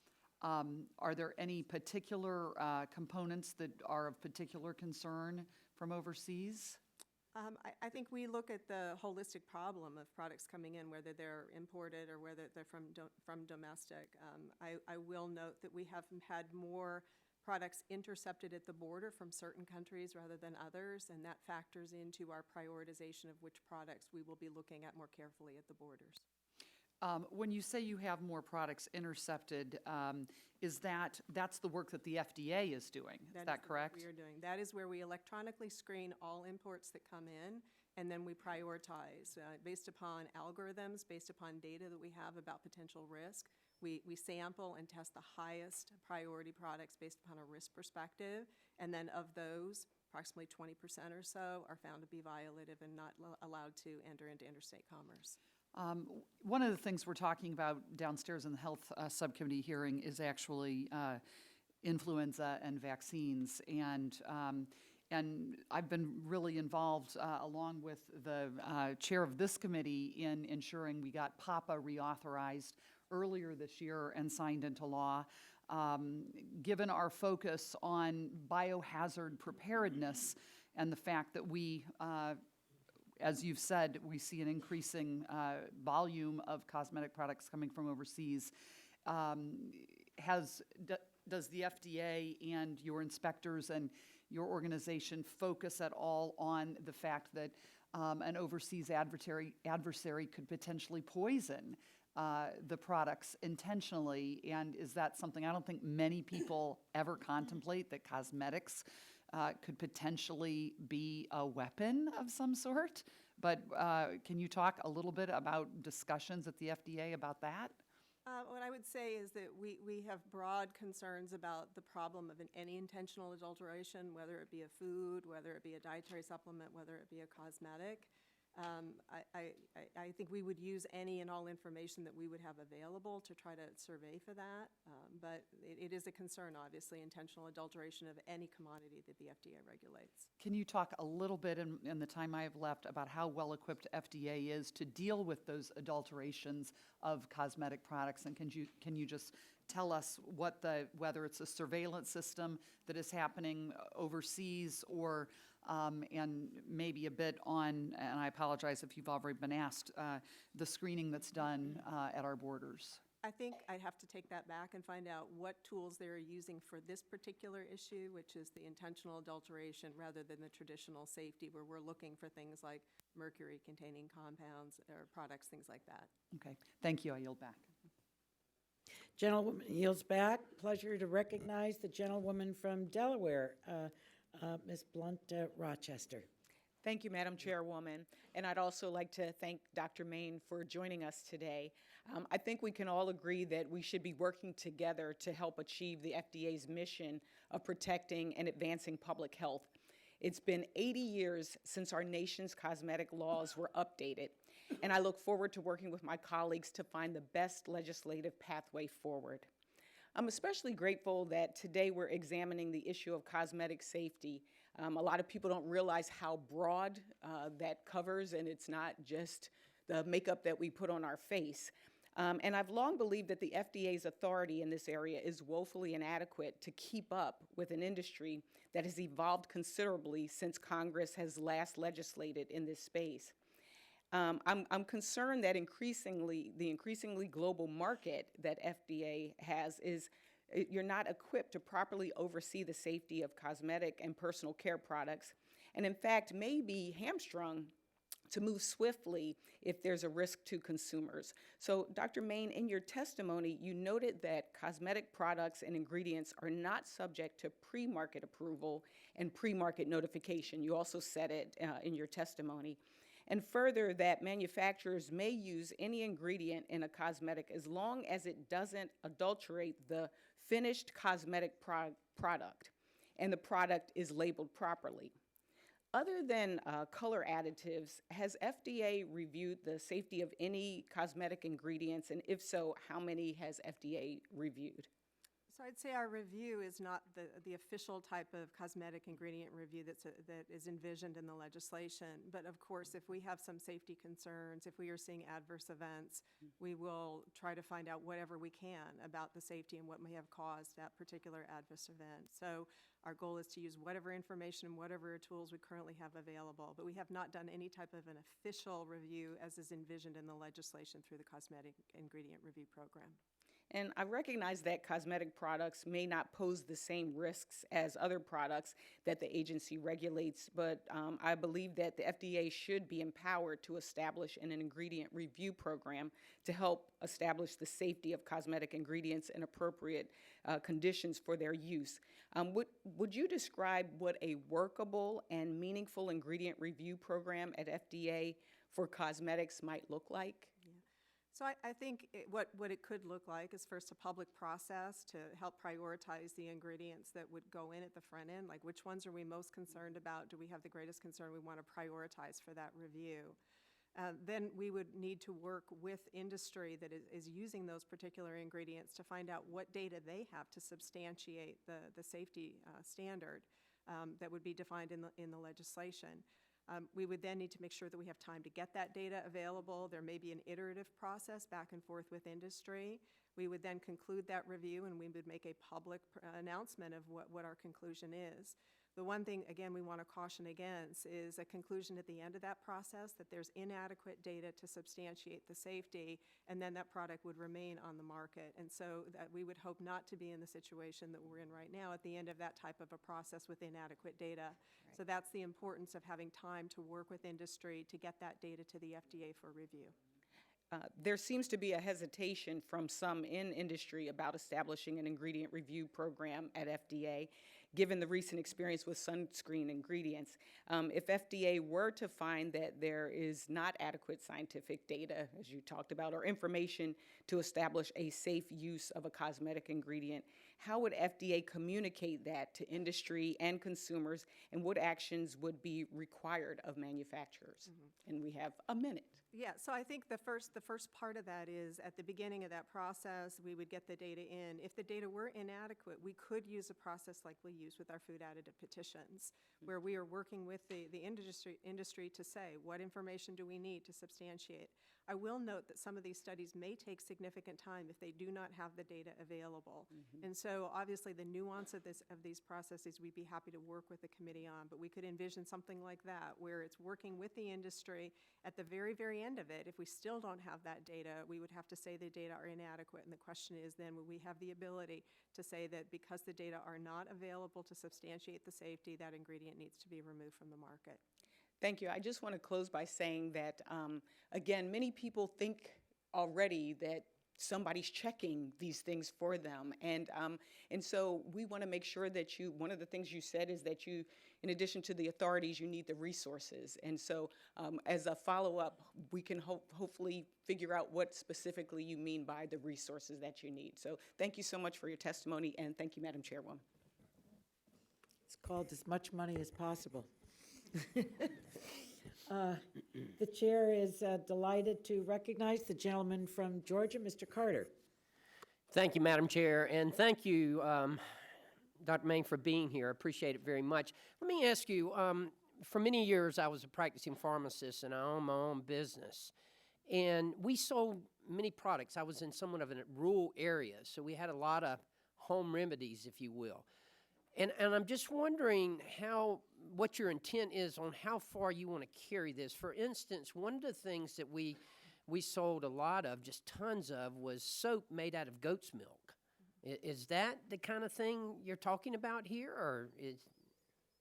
So I would say we would leave that to the committee to make those decisions about what would be incorporated. From our perspective, things like good manufacturing practices can apply. Well, this was made in somebody's barn. I mean, it was.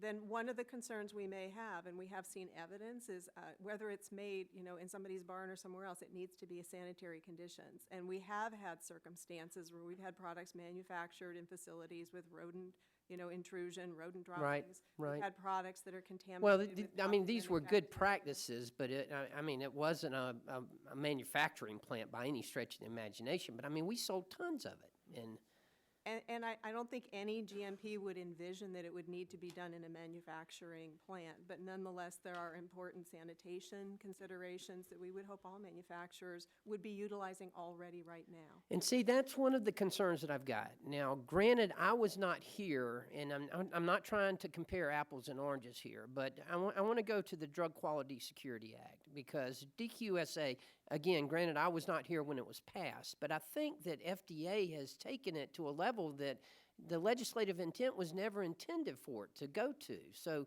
that's my concern here. And again, I know we're talking about drug quality as opposed to cosmetics, and I'm not trying to downplay the importance of cosmetics. I understand it and I get it, but at the same time, with DQSA, it's resulted in a number of patients not being able to get medications that they need as a result of what I think is the misinterpretation of the legislative intent of what DQSA was. And I would say with regard to small businesses, small manufacturers, we are always open to flexibility for how we can take that into consideration. In the setting of good manufacturing practices, of course, there can be modified requirements for small businesses. But as I would indicate, probably most of these people are following GMPs today in terms of sanitation controls.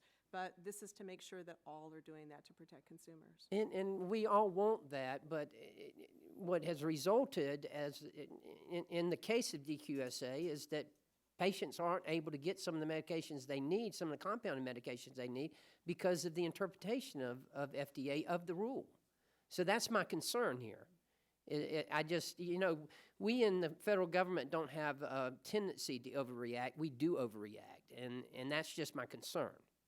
And I can't speak to the drug side of FDA because that's not where I I'm understand. working, but we're happy to have folks come back and engage with you if you have questions about details. Okay, well, let me ask you something. I can understand when you're looking at ingredients that are used in these products, the immediate reaction to the product. But how do you ascertain the long-term effects of these products, and how are you going to be able to of these ingredients, and how are you going to be able to ascertain that in a short period of time? I mean, the review of the data does not take that long. The question is the data itself. And in terms of how we review the long-term safety, we use the same scientific techniques and tools that are used across the agency. So we want to make sure, for example, that a compound doesn't cause genotoxic damage that might be indicating, long-term carcinogenicity risk. So there are standard toxicity tests that can be looked at to predict long-term toxicity, not just the acute setting, which is where we currently have prioritized and focused our efforts. Can you give me an example of one of the trends that you see now that concerns you in the way of cosmetics?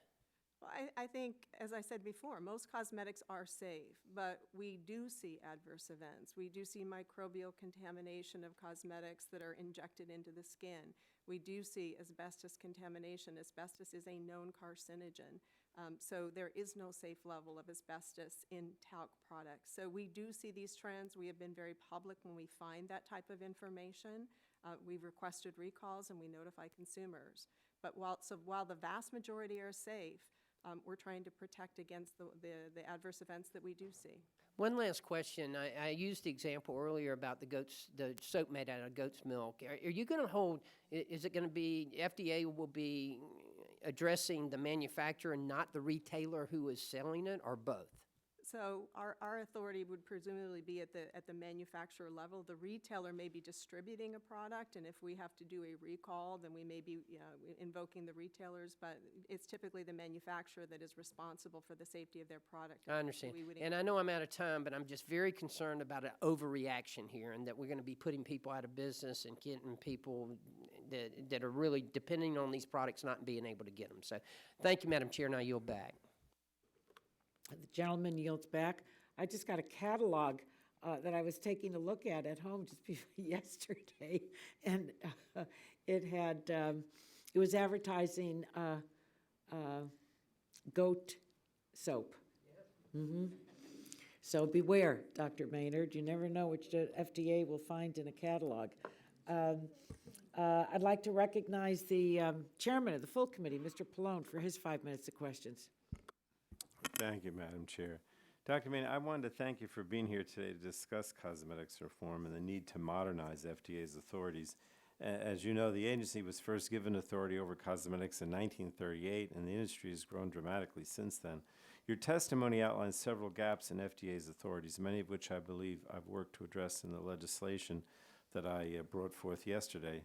And I wanted to focus on one area that continues to concern me, and that's imported cosmetics. In the past decade, the volume of imported cosmetics has increased from more than 1 million lines to nearly 3 million per year. For example, you noted in your testimony there were 2.7 million import lines in fiscal year 2018, yet FDA has shared with me that the agency physically examined only 5,564 of them. That's less than 1%. And of those inspected and sampled, almost 23% had adverse findings, including illegal color additives and microbial contamination. So my question is, the cosmetic program is one of the smallest programs at the agency. Recognizing that this program is not going to have the financial or staff resources to physically examine every import line, nor to inspect every farm facility, I included a requirement that importers verify that the cosmetic product or cosmetic ingredient that they're bringing into the U.S. is safe and has been made in compliance with good manufacturing practices. But do you believe that this type of requirement would help the agency to ensure the safety of imported cosmetics? And if so, would you explain further why you believe that is the case? So we have some experience with this type of requirement through the FSMA legislation that we received and the Foreign Supplier Verification Program. And what we found it is very useful in order to make sure that the importer, the person who's importing those products, is responsible for assuring that those products have been made according to the same good manufacturing practices that we have in the United States. So it helps to assure parity between domestic and foreign importers. And we would envision a similar type of program in the cosmetic setting, where an importer would be responsible for making sure that finished cosmetics products that came into the U.S. were manufactured under the same types of conditions that domestic manufacturers would be held to.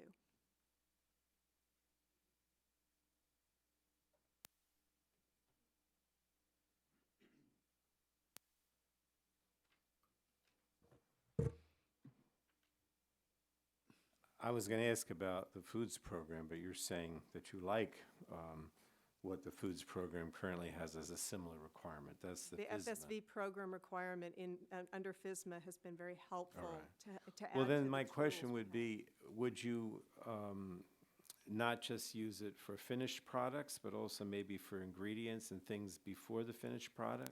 So we feel that if there is a GMP, a good manufacturing practice, part of the legislation as well, that those ingredients would not necessarily have to go through an FSVP type process. Rather, under the GMPs used by domestic manufacturers, they could make sure that those ingredients are safe and meet the standards. So you would not need to do that for the ingredients as long as you have a GMP provision as part of the bill. So do you think that, is there anything else that you would have a structure as a requirement for cosmetics industry based on what we learned in the food space?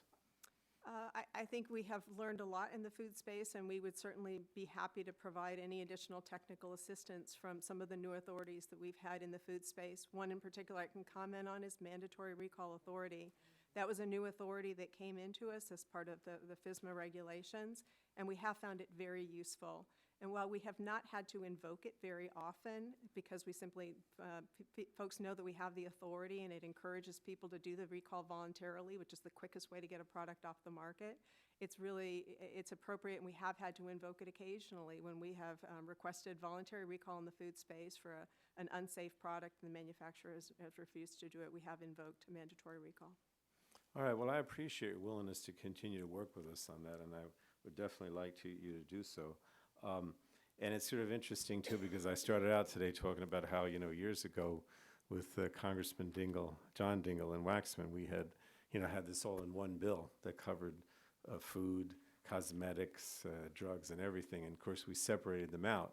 But there is, in many ways, we can use the lessons from those other things. Thank you so much. Thank you, Madam Chair. Gentleman yields back. Mr. Mullen is recognized from Oklahoma for your 5 minutes of questions. Thank you, Madam Chair. Ma'am, how would the FDA implement the ingredient reporting requirements under both these bills? So in terms of the reporting requirements, I think what you're alluding to is the registration Right. program. So we would augment the online database that we have available right now, where first a company would register with information about who they are, where they are located, what products do they manufacture, and then the second piece of that is the ingredients that are in those products. So it would list the products and the ingredients that are included.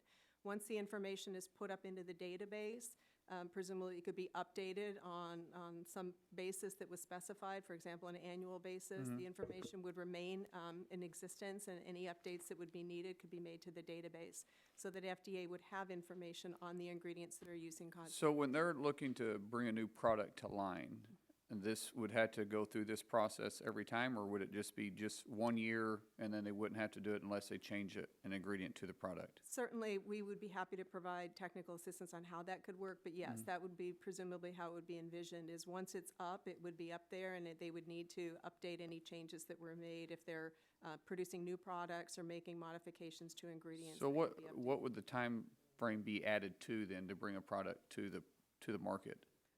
I think that would need to be considered in the legislation itself and FDA working with that. Do you currently have the capacity to be able to handle all the new requirements? Well, we currently have a database that covers approximately 1/3 of all manufacturers, so we would need to augment that database, and we would then simply, work through that with the committee. Have you guys tried to figure out what the cost would be to businesses, especially small businesses? I would have to take that back to our folks on the budget side. I think industry is probably better able to address that. What I can say is that our goal, especially in the small business, would be to make this as the least burdensome as possible. Simply entering the manufacturer information should take minutes. Depending upon the number of products, putting the ingredients into a database could take minutes as well. So our goal is to keep it minimally burdensome, but get the information that we need about what's in the cosmetic marketplace. At the beginning of the hearing, I think the chairwoman said that, if I'm not mistaken, said there was roughly on average a person uses 12 cosmetic products. Those are personal care products, not all of which are cosmetics. So what is considered cosmetic? You got to forgive me for that because I'm just Yes, not someone that puts on makeup every day. Yeah, some of the things are in the personal care product space would include some of the over-the-counter drugs. So if they're, for example, modifying structure function, like reducing wrinkles versus simply improving the appearance. So that would be lotion? Some of the lotions are certainly in the cosmetic space. Shampoos, you've heard about many of them here today. Deodorants? Deodorants would be a cosmetic, correct? Well, that's 3 for me so far. Yeah, What about gel hair products? that would be a cosmetic as well. I'm up to 4. Yeah, I don't think I'm going to improving meet appearance, 12 hairspray. though. We're going to get mascara on you before we're finished here. Just when I have a black eye, I'm trying to cover something up. Yeah. My biggest concern on this whole thing is just the cost of small businesses. Of course, we want everyone safe. We want the safest products out. But at the same time, 50% of our economy in the United States is driven by small businesses. And the threshold to enter businesses, or to enter business anyways, is tough. The failure rate is way too high. And any added cost and added requirements we have prohibits the next generation of inventors to coming forward. And what we see is the industry consolidating more and more. We already see that in the pharmaceutical businesses. We don't want to see that in the cosmetic industry. And so moving forward, my biggest concern on this whole thing is, what will the cost be to the small businesses? What are the implications for it? And is that threshold achievable? So while I like the idea where we're headed, I just want to be careful that we're not slapping the hand that feeds our economy. So with that, I'll yield back. Gentleman yields back. A pleasure to recognize the gentleman from California, Mr. Cardenas. Thank you very much, Madam Chair, for having this very important hearing. And Dr. Main, thank you so much for coming forth and answering our questions with your expertise and knowledge. I'm sure you're aware that there's a lot of interest in our conversations around cosmetics reform as it relates to tattoo ink manufacturers and tattoo artists. For some of us, it might seem a bit surprising that any aspect of tattooing would be regulated as a cosmetic product, but as I understand it, the Food and Drug Administration has said that the agency considers the pigment in tattoo inks to be a color additive, and the agency treats finished tattoo inks as cosmetic products. In recent years, there have been examples of certain manufacturers selling contaminated inks. Despite these few bad actors, the industry at large is focused on safety of their products and is willing to work with the FDA to ensure that their products meet reasonable safety standards. Given the continuous growth of the tattoo industry and the past concerns about contaminated tattoo inks, I want to focus on what we can do to balance the need for safe tattoo inks with the robust market demand of the 45 million Americans who already have tattoos on their bodies. First, I'd like to ask you, Doctor, can you tell me a little bit about the FDA's history with the tattoo industry? Yeah. So the engagement we have had has been around areas where we have had safety concerns and trying to work with the industry to make sure to help them make a safer product. That has been the engagement we have had. That has largely concentrated around those products that we have found to be microbially contaminated, as you alluded to. So we have had meetings with the sectors of the industry to make them aware of that and help them understand what to do in order to help make sure that those products are as safe as possible. You also mentioned the color additive petition process. We are engaging in dialogue with the industry about potentially submitting some color additive petitions to FDA. So we are working in partnership with that industry to help assure the safety of those products, and it's obvious that's something we care about. I'm a parent to one of those many million of heavily tattooed individuals out there. Mm-hmm. Yes, I'm a parent of at least one that I'm aware of. he finally took his shirt off one day during the summer. It was too hot, and I said, "What's that?" So I know what some families are going through. So the FDA has an involvement in regulating tattoo inks, and what does that look like today? What we've done is we've prioritized the resources that we have, again, where we have the greatest risk and the greatest concerns, and that has been on the microbial area. But at the same time, we want to continue to work with industry to make sure that the inks that are used are as safe as possible, and the color-added petition process is one pathway we could do that. How many pigments have the tattoo industry manufacturers submitted to the FDA for review, and color additive products as well? At this point, we don't have any color-additive petitions that have been submitted from the tattoo industry. Zero, huh? Okay. As you know, the legislation offered by Chairman Pallone would give the FDA the authority and responsibility to establish a review framework for cosmetic ingredients. Does the FDA believe it would be appropriate to review tattoo inks under this new framework, or would the agency continue reviewing the pigment and tattoo inks under the color additive review process? As you know, we do have the authority right now under the color additive petition review process to review those inks. But it's an interesting question whether they could also be considered as candidates to go into the cosmetic ingredient review program. And we'd be happy to engage with the committee on which path may be a more appropriate path for moving forward with regard to the safety reviews on tattoo inks. The FDA has tremendous amounts of responsibility currently. Those responsibilities that the FDA that you're aware of has already identified to make our world safer for consumers and producers of products. Does the FDA currently have all the resources necessary to move forward and address all of those needs? Are you speaking across all areas? Or? Yep. I think I know the answer. Yeah, I mean, what I would say is we make the most of the authorities that we have. We can always do more with more. We have, specific budgetary asks that we will put forward on areas where we could potentially use more resources. Mm-hmm. So you're not here to ask for more resources, but I just wanted the public to recognize that it's Congress's responsibility to make sure that the resources are made available to every government, federal government entity that we put those responsibilities on, just like the legislation that Chairman Pallone is carrying, which I support. And I think it's very important that we understand that we have a partnership in this. And part of that partnership is to give you the resources necessary to keep our consumers safe and make sure that our manufacturers understand the rules and regulations of the road. I yield back. Thank you. Gentleman yields back. Chair recognizes the gentleman from Illinois, Mr. Rush, for his 5 minutes of questions. I want to thank you, Madam Chair, for holding this historic hearing, and I don't know whether or not you're aware of it, but this is only the second time in the last 40 years that this subcommittee has had a hearing on personal care product safety. And so I want to thank you, Madam Chair, for the second hearing in 40 years. Dr. Main, I really appreciate you being here, and I've listened intently at your testimony. And while cosmetics and personal care products are important for all Americans, African-American women are, yet again, most at risk.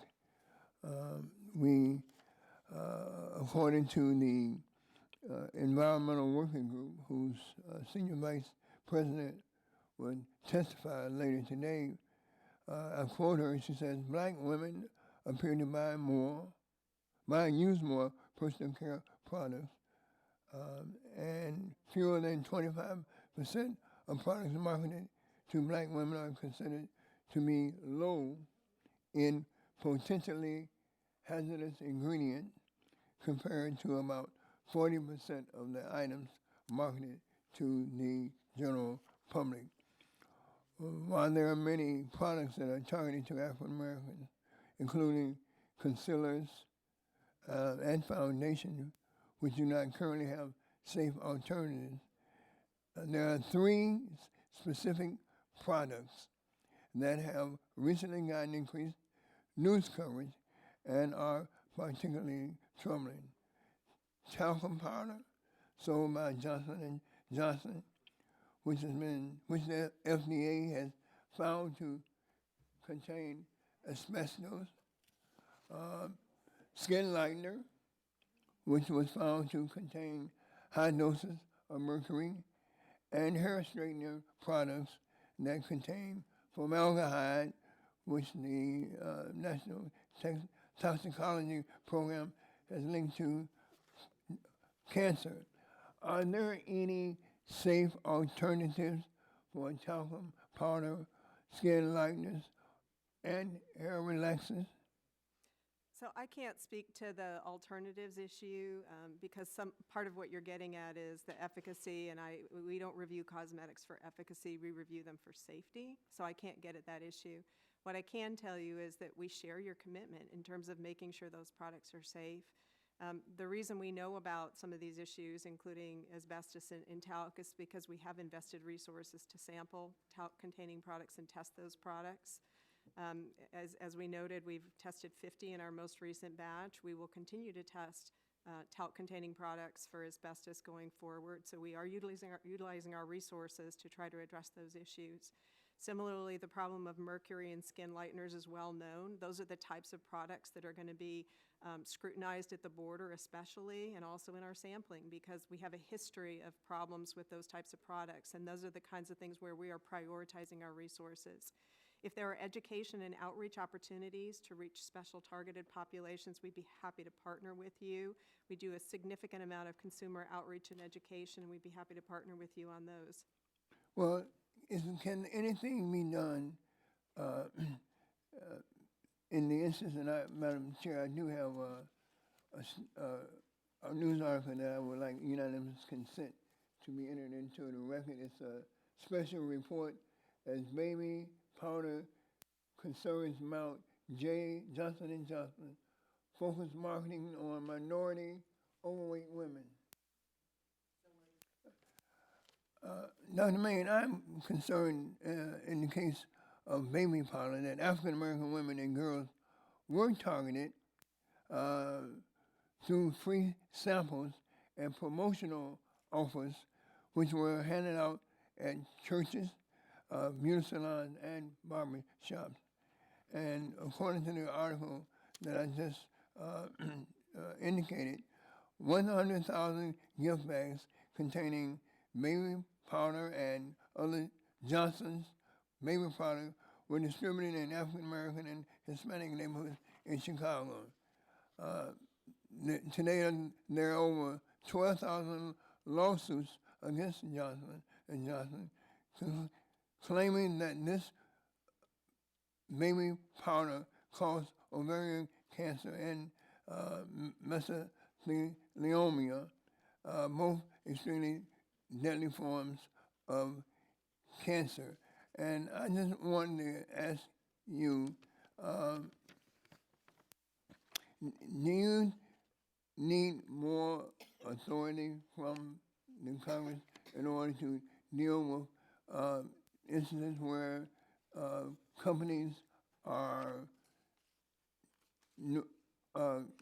targeting vulnerable communities with these dangerous products? So FDA is not responsible for the marketing part of these products. We are responsible for the safety, and that's why we're here to talk today about some of the new authorities that we could have in that area.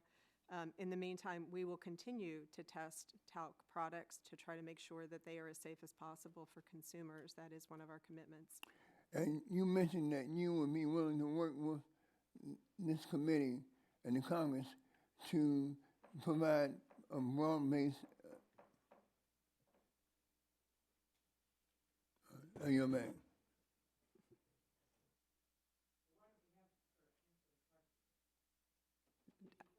I didn't hear the finish of the question. We're willing to work with the committee on. Then the gentleman can submit it in his written questions. Chair now recognizes the gentlewoman from Illinois, Ms. Kelly, for her 5 minutes of questions. Thank you, Madam Chair, and thank you, Dr. Main, for being here.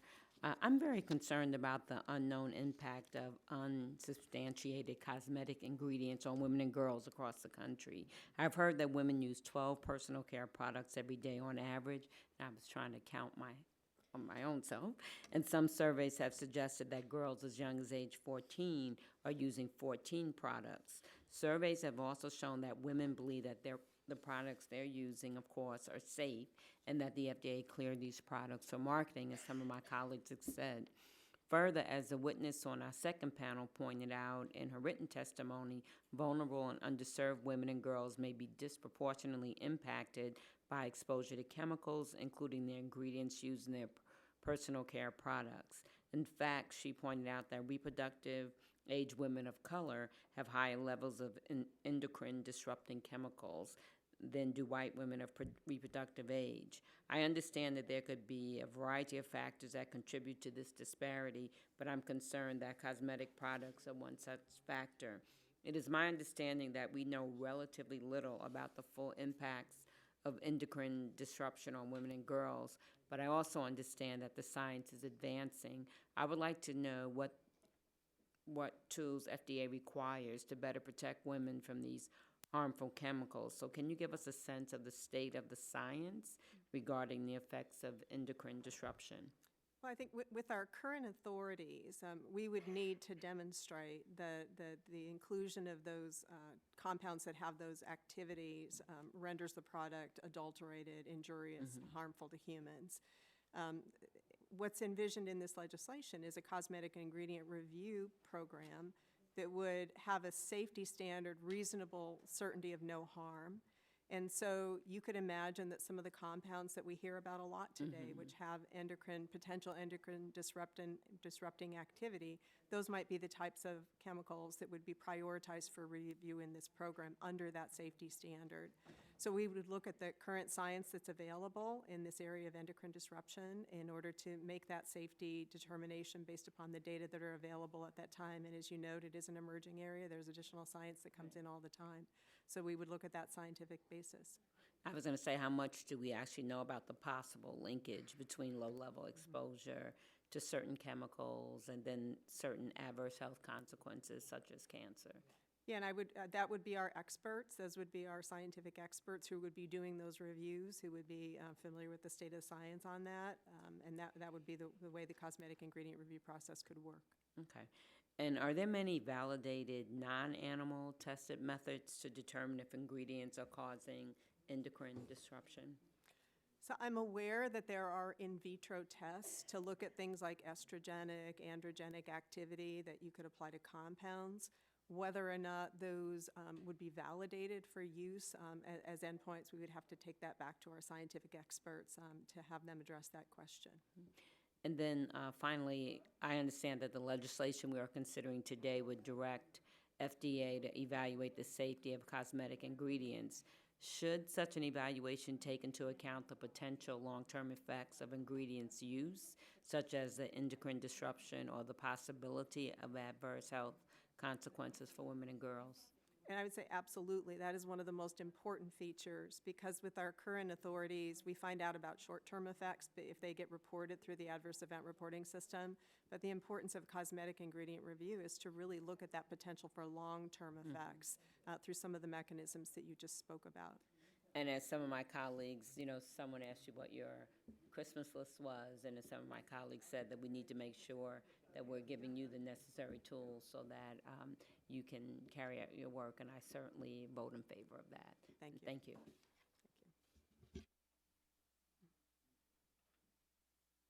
Chair is pleased to recognize the gentlewoman from New Hampshire, Ms. Custer, for her 5 minutes.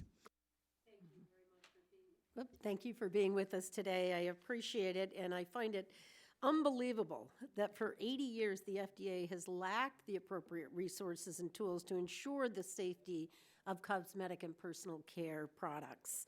Lotions, fragrances, makeup, shampoo, all of these products we use directly in our skin on a daily basis. So just 2 weeks ago, this committee passed legislation on PFAS chemicals that are contaminating our environment and jeopardizing human health. Across the country and in my home state of New Hampshire, communities and families are dealing with the proliferation of toxic PFAS and PFOA chemicals. In fact, there's rarely a day where we don't open our newspaper and read yet another story about a town, a school, a community faced with unsafe drinking water or a household that must rely on bottled water because of PFAS contamination. So you can imagine how shocking it was to me to see listed as the first ingredient on a cosmetic product, PTFE. The average consumer might overlook this as just another acronym, but I'm quite certain that they would recognize the trademark name for PTFE, best known as Teflon. The #1 ingredient in nonstick frying pans is also an ingredient in our cosmetics and personal care products. Turns out PFAS chemicals are added to cosmetics for various reasons, including oil and water repellency. Waterproof mascara and eyeliners, for example, are common makeup items that may use PFAS chemicals. We don't know how our exposure to these chemicals is affecting our health, and that's exactly why we're here today, to better understand the potential health impacts of these products. So I want to thank you for appearing with us. I want to ask the question, to what extent are PFAS being used in cosmetics and personal care products, if you would? So we are aware of the issue of PFAS being added to cosmetics products as ingredients. We have queried the voluntary cosmetics registration program and ingredient database that we have, and so we are aware that there are compounds that are being added to cosmetics. What we don't have information on is quantities, exposures. We also don't have good information available about potential health effects of many of those compounds, which you know is an emerging area of science more broadly on the PFAS.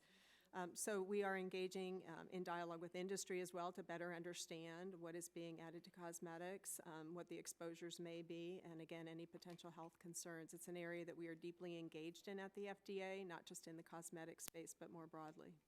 And are there any restrictions at all at this point in time on including PFAS as an ingredient in cosmetics? There are not. There are no banned ingredients involving PFAS in cosmetics at this point in time.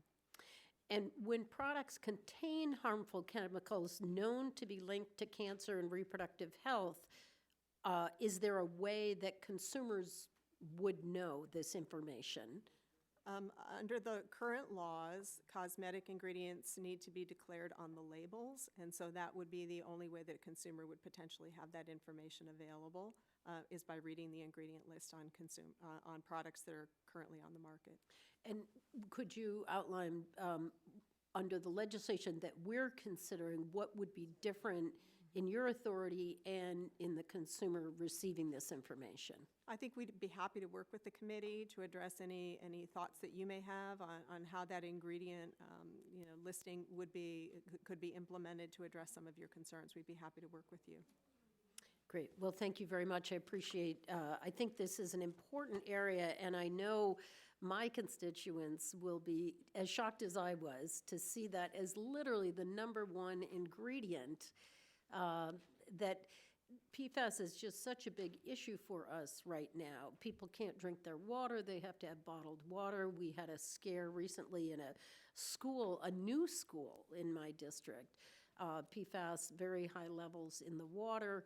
And so the idea that we are literally putting products on our face every day, paying good money for, and the testimony, I think, previously about young girls being involved with this without having any idea, families not knowing.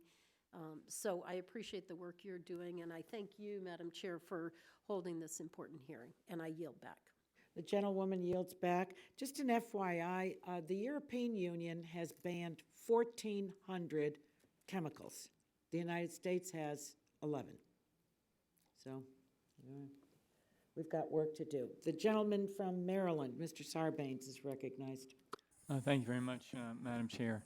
I actually was going to ask you some questions about PFAS, but my colleague from New Hampshire did a really good job of that.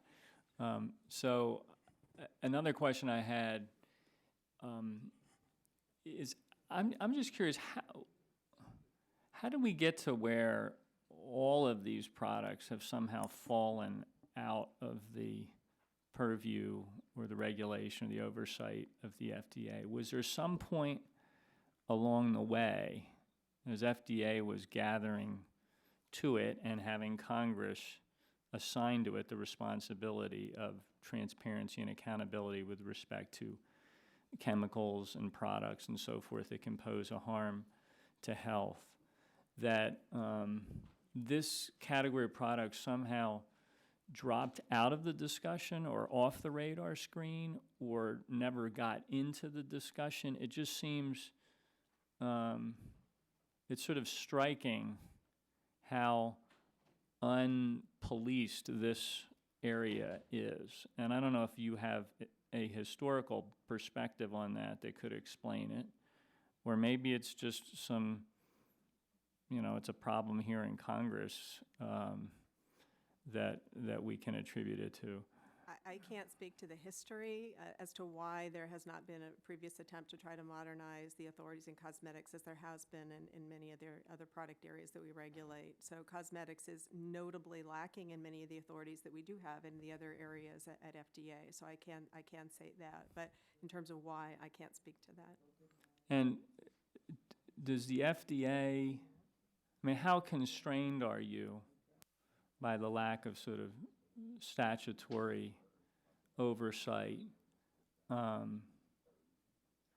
to even, for example, you get these consumer complaints that come at you even though there's no obligation on the industry to report adverse incidents, et cetera.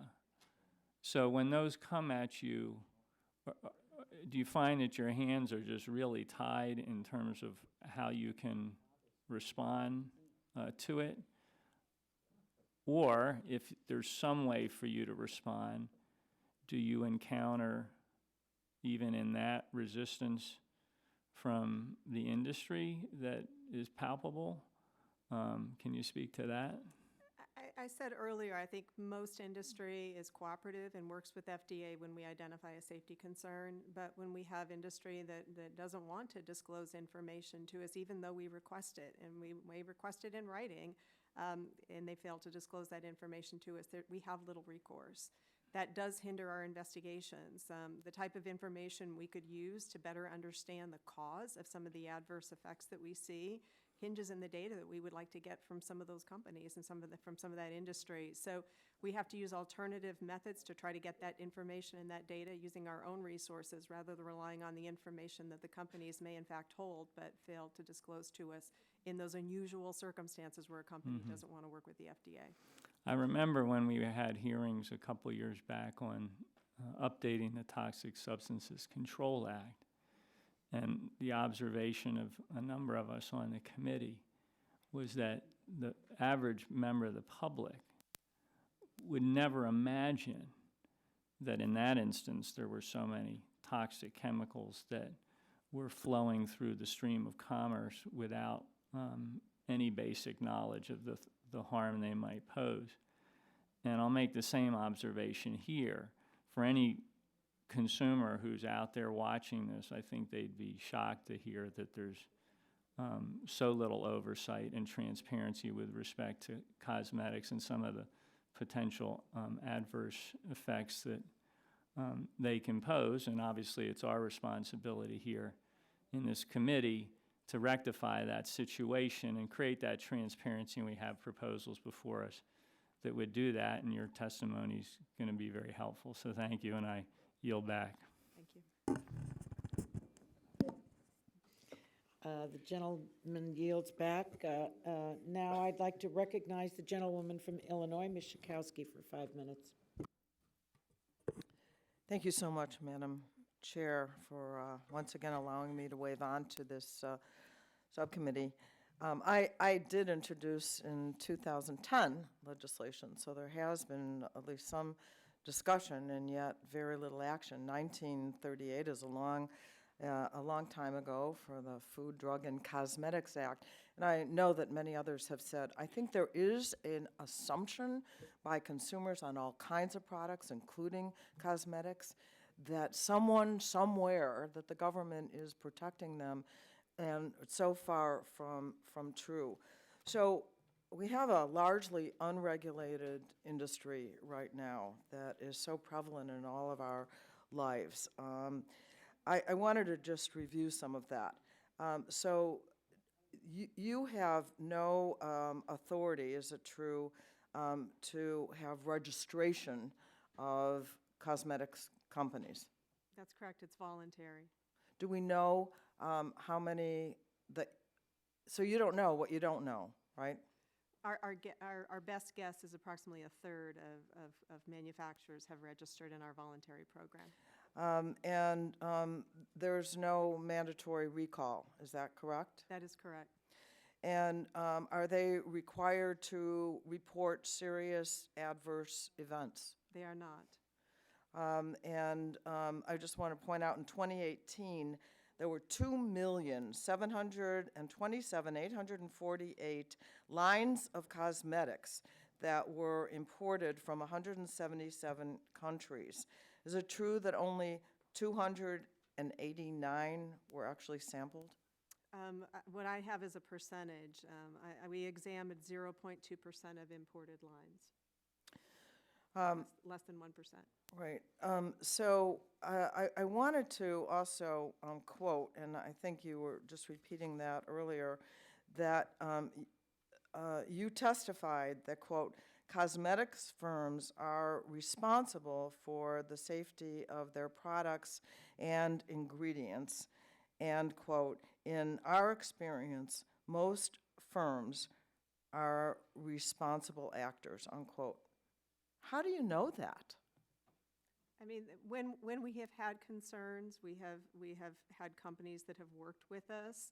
But I think your point is well taken in that we don't have access to the safety data, so we really do not know what safety data exists out there to substantiate that. But given our experience in the market, we're not aware of adverse events with the vast majority of cosmetic products. Are you aware of, I was trying to get at it and I didn't do it very well, that in 2018 there was a study by the Breast Cancer Prevention Partners and found that the most toxic product it tested was a shampoo called Just For Me that is marketed to young black girls. Are you aware of that? I have heard the report of that study, correct. And so what authority do you have to act on that? So again, the burden would be on FDA to demonstrate that the inclusion of whatever compounds they were defining as being toxic in that product, the burden would be on us to demonstrate that that renders the product injurious to humans. So it's a safety burden on the FDA to prove that data. We would need to create our own data because we cannot rely on industry's data necessarily because they don't need to provide that data to us. But do you have the authority to examine all ingredients that are in cosmetics? To examine all ingredients in cosmetics would be daunting. As you noted, there are literally, tens of thousands of ingredients. What we do is we prioritize the ones where we have safety concerns that come to our attention. We utilize our authorities wherever possible to try to protect. Well, look, before my time runs out, the chairwoman just gave an example of other countries that actually have banned these products. Is that not calling it to our attention? Certainly that has raised the visibility of the issue with regard to the cosmetics regulatory framework we have in the United States today. Well, let me just, in the last couple minutes, we need to work with you to come up with legislation that actually does fulfill the expectations of consumers right now who are not only spending a lot of money, but endangering their own health because of the lack of regulation. And I yield back. Gentlewoman yields back, and we thank her for the legislation that she has on the table here. There's a lot of work to do in this. I agree with you. I think just about everyone assumes that someone is reviewing what's being sold and that it's safe. And we are just wide open. I agree that there are good people in all of this, but I don't think we know how many are. I don't know if we know how many American companies, great labels we've never heard of. Do they do their manufacturing here, or do they do it abroad? I mean, we're finding a tainted drug supply coming into the country. Well, if a drug supply can be tainted and there's subpar manufacturing, God knows what's in this stuff. And I think FDA could be encyclopedic at this point, given the EU, given California. So you have a lot to draw from. If the But gentlelady would yield sure, for I'd us. be Just- glad to. Yeah, just to weigh in, and just where we started on this is well, to move quickly and get something across the finish line would require working together, getting something through the Senate and to the president's desk that he'll sign. And we're all in, willing to do that. I think the hearing so far has identified a need, a gap. So let's continue to work on it. Good. Well, we're going to depend on you because you, Ms. Schakowsky, Mr. Pallone are in the lead on it, and we'll all be the beneficiaries. So that concludes our first panel, our one and only Dr. Main. Thank you for the work that you do at the FDA. Was it my understanding that you suggested that there be timeframes relative to rulemaking in legislation? The No. FDA supports that? No, I don't think that would be possible, but we can certainly give you, when we spoke earlier, we gave you the typical timeframes for doing notice and comment rulemaking. So, which it involves, obviously, like the length. But we're really going to have a problem here, as far as I'm concerned, if it's going to be 7 years. Yeah. I mean, it's an 80-year-old law. Now Congress finally is rising up. It's not going to be easy. Nothing ever is around here. But I have confidence that this is bipartisan. Everyone's interested in this, has a stake in it. But if it's going to take FDA 7 years, then I don't even know what to say about that. Let me just say, I'm not for that. Yeah, How's and that? The 7 All right? years was a unique situation where we both had to create a scientific regulatory framework for the issue that you and I discussed. But that's why I asked about it, And though. then subsequent to that, engage in notice and comment rulemaking. And so that was a different scenario than what we have here today. But you're starting from scratch on this. But things like GMPs, we are not starting from scratch on. So if That's a we are going small to part of it. promulgate GMP regulations, those are things that could be done much more expeditiously because we have experience. So you don't want Congress to lean in on timeframes? We could certainly get back to you in our dialogue. Okay. on And what generally, timeframes. Yeah, I would just, okay, well. it's the same problem we have is doing the real science. It's multi-generational, so that's the challenge. When that's the rat studies, right? You do multiple generations of the rat studies, or maybe we don't have to do that. We got rid of that in TSCA for the most part. Other processes of doing, the animal testing versus, but that's the problem with some of this. The stuff. You headline gotta here, do the Congress gets rid of the rats. Okay. They won't All right, believe that. I know. Well, thank you, Dr. Main, and we appreciate your being here and the time that you spent answering the questions, and you're going to be front and center working with both sides of the aisle on this. So I would ask the staff to prepare the witness table for the next panel so we can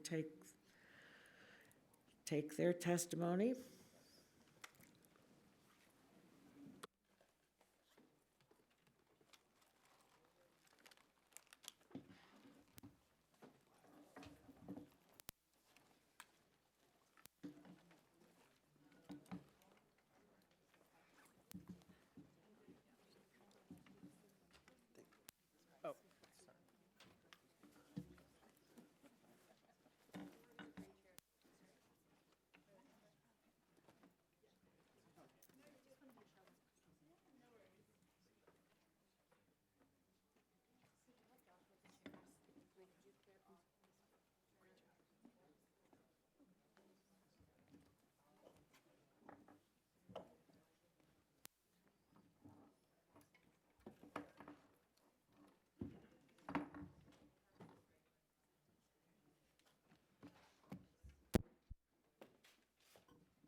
witnesses you can take your places at the table, please.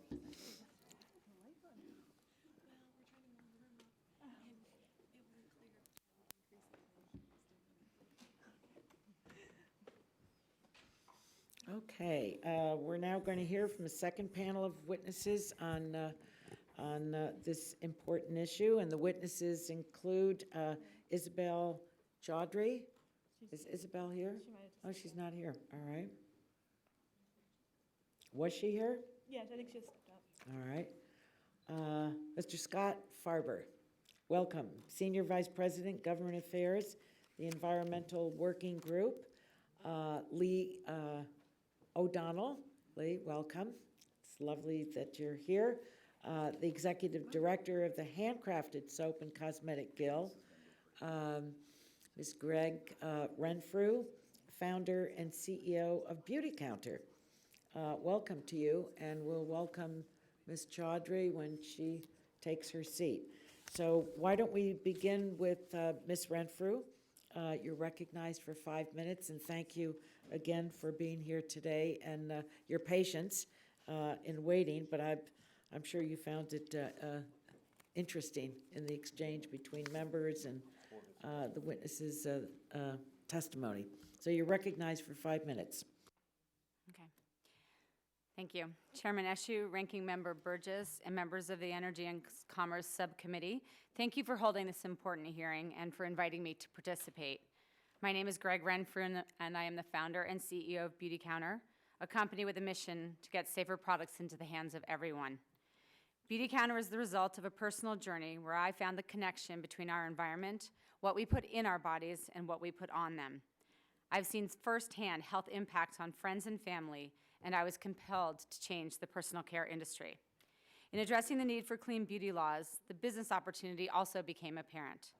The clean beauty industry continues its impressive growth, on track to reach a value of nearly $22 billion by the year 2024. But one company, even with the combined efforts of others, cannot fix this problem alone. And so in that spirit, today I will focus my testimony on what I believe is critical to creating cosmetic safety laws that protect consumers while simultaneously advancing the beauty industry. First, we need a health protective safety standard. The current absence of federal safety regulations in our industry forces businesses like Beauty Counter to make their own decisions about the safety of ingredients. A uniform safety standard is paramount to gain consumer trust. We believe that how Congress defines what is safe is one of the most important elements of reform. By creating a strong safety standard in this bill, Congress has the opportunity to protect the health of American families while making sure that our business community is keeping up with international markets. Beauty Counter supports a safety standard where the FDA has the tools to adequately assess both short and long-term impacts of ingredients. We believe that reasonable certainty of no harm best reflects public health approach that consumers can trust. Second, we encourage timely ingredient review based on the best available science. We support legislation that reviews as many ingredients as possible each year. The sooner that safety determinations can be made on ingredients, the faster manufacturers like ourselves can bring products to the market. Additionally, we encourage you to allow the FDA to review classes of ingredients where relevant, to conserve agency resources, while noting that determinations must be made on individual chemicals. Reflecting on Beauty Counter's early days, we would have benefited from a federal program that allowed us to either avoid or use ingredients based on a comprehensive review of available scientific literature. I have no doubt that many other companies feel the same way. Third, we support a user fee system that fully funds the FDA. As the CEO of a company that started with just a handful of employees, I understand how the notion of fees can seem daunting. Through this experience, we have gained an appreciation for the need to make reasonable accommodations for small to mid-sized businesses. That is why we support a sliding scale user fee program that takes into account both large and small businesses. As a company grows, we believe the responsibility should increase accordingly. Fourth, federal law must account for existing state protections. Given the lack of federal laws on cosmetics and personal care products, many states were forced to take action. Beauty Counter supports a state preemption approach that preserves existing state laws while creating a strong federal program that will negate the need for new laws to be passed. At Beauty Counter, we refer to the concept of progress versus perfection, and I believe that sentiment also holds true for the legislative process. We are encouraged by the key elements reflected in proposals before the committee, including setting mandatory good manufacturing practices, granting the FDA the ability to recall harmful products, increasing ingredient transparency, and requiring the disclosure of fragrance allergens. I believe that this committee can and must come together to pass bipartisan legislation as you've done many times before. But I am not asking you to do this alone. I, on behalf of Beauty Counter, our advocates, and our clean beauty movement, commit to mobilizing our community of millions to support this important public health issue. In closing today, I am asking you to act. Act to protect the mother trying to find safer products for herself and her family. Act to empower companies large and small across America.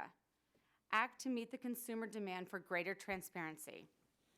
When you pass legislation that will protect the health of American families, you are not only responding to a growing, passionate, and bipartisan electorate eager for reform, but you are also protecting the health of American families now and forever. Thank you for your time today and for your leadership on this important issue. Thank you, Ms. Renfrew. Next, the chair recognizes Ms. Lee O'Donnell, and thank you for being here. Thank you. Look forward to your testimony. You can proceed. Good afternoon, Chairman Pallone, Ranking Member Walden, and members of the Energy and Commerce Committee, Subcommittee on Health, Chairwoman Eshoo, and Ranking Member Burgess. Thank you for this opportunity today. I am honored to offer this testimony on behalf of the handcrafted soap and cosmetic industry. My name is Lee O'Donnell. I am the Executive Director of the Handcrafted Soap and Cosmetic Guild, a registered nonprofit trade association representing the handcrafted industry in the United States. The HSCG has been representing the businesses of the handcrafted soap and cosmetic industry since 1998 by providing business services, legal compliance training, certification, education, an industry conference, and more. By using data from our industry suppliers, we estimate that there are over 350,000 small businesses making and selling handcrafted soap and cosmetics in the United States. A large majority of these businesses are women or minority-owned and operated. The handcrafted industry supports updating the Food, Drug, and Cosmetic Act of 1938 and supports FDA's oversight of cosmetics and ingredients. We support FDA having recall authority and mandatory adverse event reporting. The handcrafted industry supports the FDA identifying ingredients of concern. If an ingredient is deemed unsafe, the handcrafted industry does not want to use it in the products that they make. Most importantly, the industry supports safe cosmetics, truth in labeling, and protecting consumers of personal care products. What makes the handcrafted industry unique is the hands-on procedures that are used to produce some of the safest soaps and cosmetics on the market. Many handcrafters that start making these products do so to use and highlight high-quality, expensive ingredients like olive oil, coconut oil, avocado oil, and more. Batches of handcrafted soap and cosmetics are not measured in the millions or even in the hundreds. Rather, a typical size batch is around 20 units. Handcrafters thrive on their ability to change ingredients to meet a customer's needs, make the product seasonal, or react to changes in the availability and the cost of ingredients. The final product is labeled by hand in accordance with current labeling laws, boxed or bagged and sold at local farmers markets, craft shows, small storefronts, and online. The handcrafted industry does not support ingredient and batch reporting for small businesses with annual gross sales of less than $1 million. Requiring handcrafters to register and report all ingredients or batches would result in hundreds to thousands of reports to FDA about mostly food-grade ingredients per company per year. The handcrafted industry does not support mandatory external testing on products that are made in compliance with regulation, good manufacturing practices, and suggested usage rates for cosmetic ingredients. The handcrafted industry does not support assessing a user fee on small businesses below $1 million in annual gross sales. With over 350,000 small handcrafted businesses in the United States, even a nominal fee of $250 would mean a disproportionate share of the user fees would be from the sector of the industry with the smallest market share of total cosmetic sales. Furthermore, every dollar counts to a small business. They operate under very tight margins for the first several years of existence. Overreaching and burdensome regulations on this industry would devastate the businesses by forcing them to close and deterring others from starting. In order to give you some practical information and demonstrate how proposed provisions would affect handcrafters, I highlighted some stories of handcrafted businesses in my written testimony. I would be happy also to introduce you to small businesses in each of your districts. The handcrafted industry supports having meaningful small business provisions to allow small businesses to enter the industry, grow, and thrive. To protect the handcrafted industry, we must have meaningful thresholds for exemption. A small business that has grown to the level of achieving $1 million in annual gross sales, has employees to assist in new compliance requirements, and is no longer operating out of a personal residence. Businesses under this threshold should be exempted from burdensome registration requirements, batch reporting, ingredient reporting, mandatory external product testing, and user fees. FDA has supported exemptions for small business with other regulations that have been recently enacted. For example, the Food Safety Modernization Act contains an exemption for small businesses with less than $1 million in annual gross sales. The handcrafted soap and cosmetic industry should be afforded the same level. Thank you again for inviting me to testify on behalf of the handcrafted soap and cosmetic industry. It has been a privilege and an honor. Thank you, Ms. O'Donnell. Pleasure to recognize Ms. Chaudhry, and you have 5 minutes for your testimony. Welcome and thank you for your patience today. Good afternoon, and thank you. Is your mic on? No, it is. Good afternoon, and That's thank much better. you Good. for allowing me to testify before the Subcommittee on Health of the Energy and Commerce Committee. My name is Isabel Chaudhry, and I am the Senior Policy Manager at the National Women's Health Network, a DC-based women's health advocacy organization. We are supported by a national network of individual members and do not accept financial support from drug or device makers or personal care product manufacturers.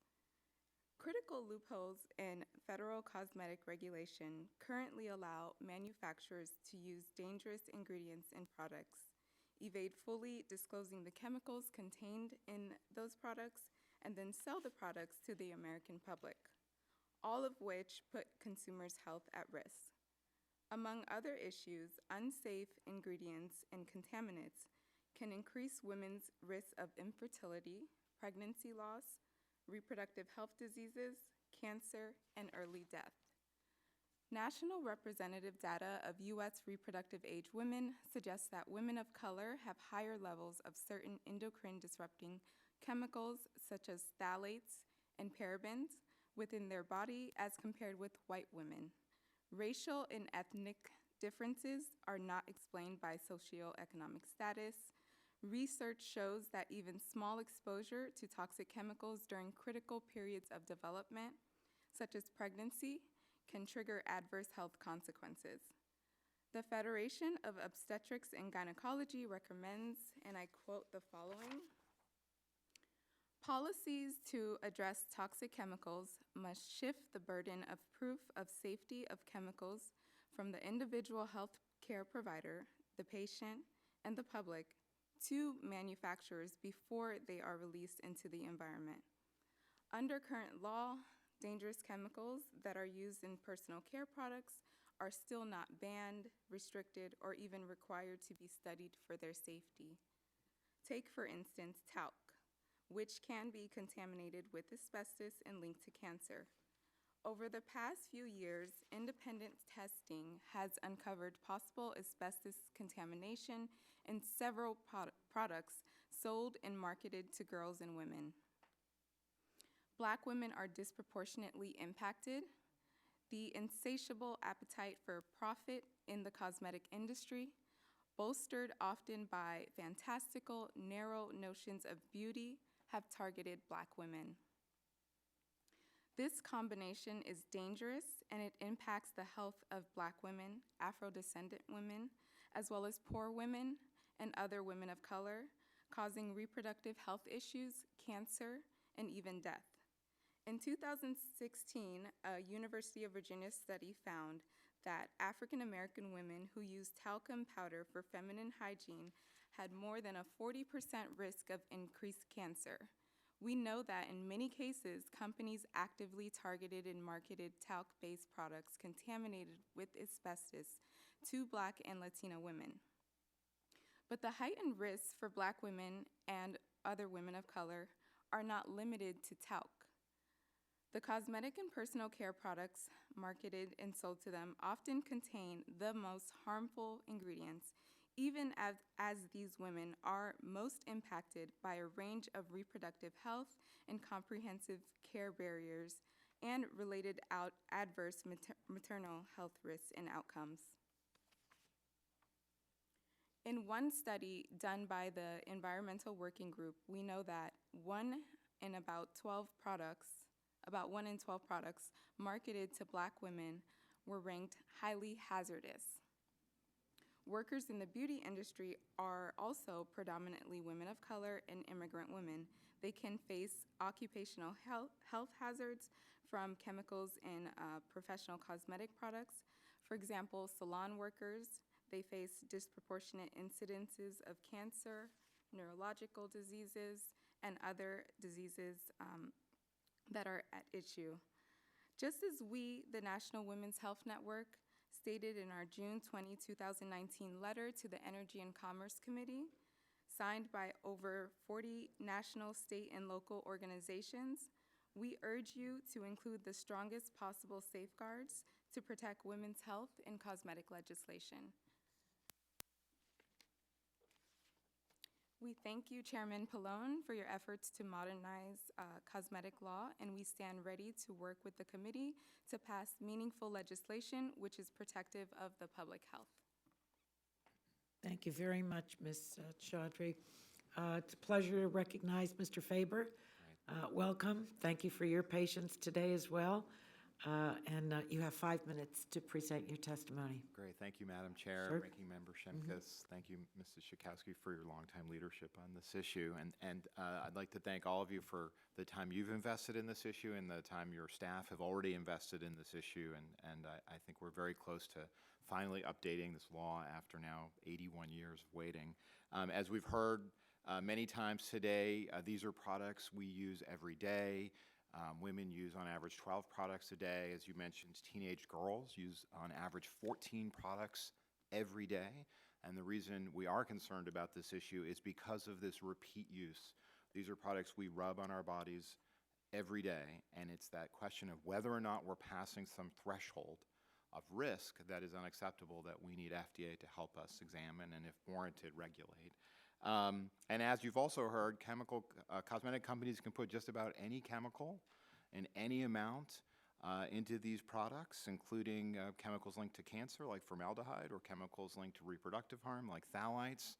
Cosmetic companies have told regulators that they now use 93 different chemicals linked to cancer, reproductive harm, or developmental harm. And while companies are required by a 1975 rule to substantiate the safety of their products, they don't have to share those substantiation records with anyone, including the FDA. And many of the studies that these companies rely upon are not independent studies, but are instead studies conducted by the industry's own review program, which is funded by and housed in the industry's trade association. So it's suffice to say, this situation does not inspire a lot of confidence among consumers or, I think, lawmakers. And even if skeptical consumers did want to shop around this problem, they can't, because literally thousands of these chemicals can be hidden behind the word fragrance. So just to sort of summarize, these companies can pretty much add anything they want to these products in any amount. They can rely on their own studies to substantiate the safety of those products. They can refuse to disclose those studies to the public and to FDA, as we heard from Dr. Main this morning. And they can refuse to disclose whether some dangerous chemicals are in the products on the label. And what's more, as we've heard, companies don't have to, although many do, and most do, I expect, don't have to produce these products in a safe and clean environment. And when things do go wrong and products are contaminated, cosmetic companies don't have to tell anyone about that either, including the FDA. And even when their products are hurting people, for example, when facial powders marketed to teen girls are contaminated with asbestos, FDA cannot order a mandatory recall. In other words, FDA has no way to know when things go wrong and no power to act when they do. So I think we can all agree that it's time to fix this system. And in particular, I think we can agree on 6 things. First, I think we can all agree that FDA should be required to review the most dangerous chemicals in personal care products. I think we can all agree that consumers should have the right to know whether these products have chemicals of concern. I think we can all agree that FDA should have access to safety records and be notified when products are so contaminated or so dangerous that people are literally losing their hair, as thousands of women and girls did recently after using popular shampoo. Fourth, to avoid contamination, I think we can all agree that companies should adopt good manufacturing practices and be forced to police their supply chains, especially their foreign supply chains. Fifth, I think it's clear that FDA should have the power to act if people are getting hurt and a company is not acting responsibly. And last, I'll just mention that I think it's clear that Congress has to recognize the difference between big companies like Revlon and Procter & Gamble and the small entrepreneurs who are just getting into this business. A lot has changed since 1938. Congress has decided to regulate chemicals in food, chemicals in colors. We've chosen to regulate pesticides to reduce the risks from repeat exposures. We recently modernized TSCA to properly review industrial chemicals. But despite the enormous growth of the cosmetics industry, we are still relying on a law that is badly out of date. Last thing I'll just mention is that retailers and manufacturers have demonstrated that we don't need many of these chemicals to make products that are safe and that fulfill the expectations of consumers. Big manufacturers and small manufacturers, retailers have already begun to produce products without many of these chemicals of concern, really demonstrating that these chemicals are really no longer necessary to provide products that consumers want. So, Madam Chair, thank you again for holding this historic hearing, and I'm happy to take your questions. Thank you to each one of the witnesses. I'm just so struck by how old the law is, how much updating needs to be done. I hear labeling, and honestly, I read labels all the time, but I don't even recognize the words. I can't even pronounce them. So I think if we're going to talk about labeling, we've got to use plain English. But I do think that there are some things that if they're carcinogens, they should just be banned. I mean, what? So, are we going to start splitting hairs and saying that, this can cause cancer, but a little bit of cancer, not a lot of cancer? I mean, use 10 times, not 20 times. So we're going to have to get some very clear lanes on this. I want to walk through with each one of you your support in a cosmetic reform bill. So if you can just keep your answers to a simple yes or no. I'll begin left to right. Dr. Renfrew, starting with you. Do each of you, or do you, support requiring manufacturers to notify the FDA of adverse events? We do. You do, okay. Yes. Yes? Yes. Softball. Do you support the FDA being able to require recalls of a dangerous product? Yes. Yes. Yes. Yes. Do you support the FDA being able to identify and ban dangerous or unsafe ingredients? Yes. Yes. Yes. Yes. Do you support requiring cosmetic manufacturers to list all ingredients on their products' labels, including fragrances? Yes. You may not have a label that's large enough for all the ingredients, but go ahead and answer. Yes. Yes, that would be the best possible outcome. And I'll just note that big manufacturers, including P&G and Unilever, are already disclosing almost all of their fragrance ingredients through their websites and other digital What's means. bad in fragrances?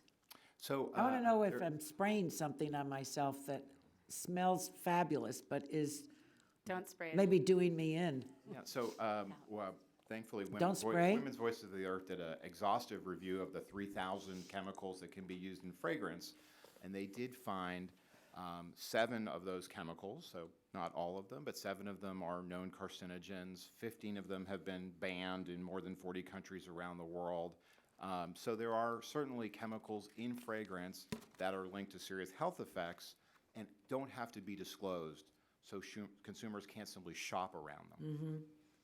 Well, it seems as if you're all in agreement on major portions of the legislation that we're considering today. So, Mr. Faber, what's your recommendation on how federal law, cosmetic law, should treat state laws, both present and future?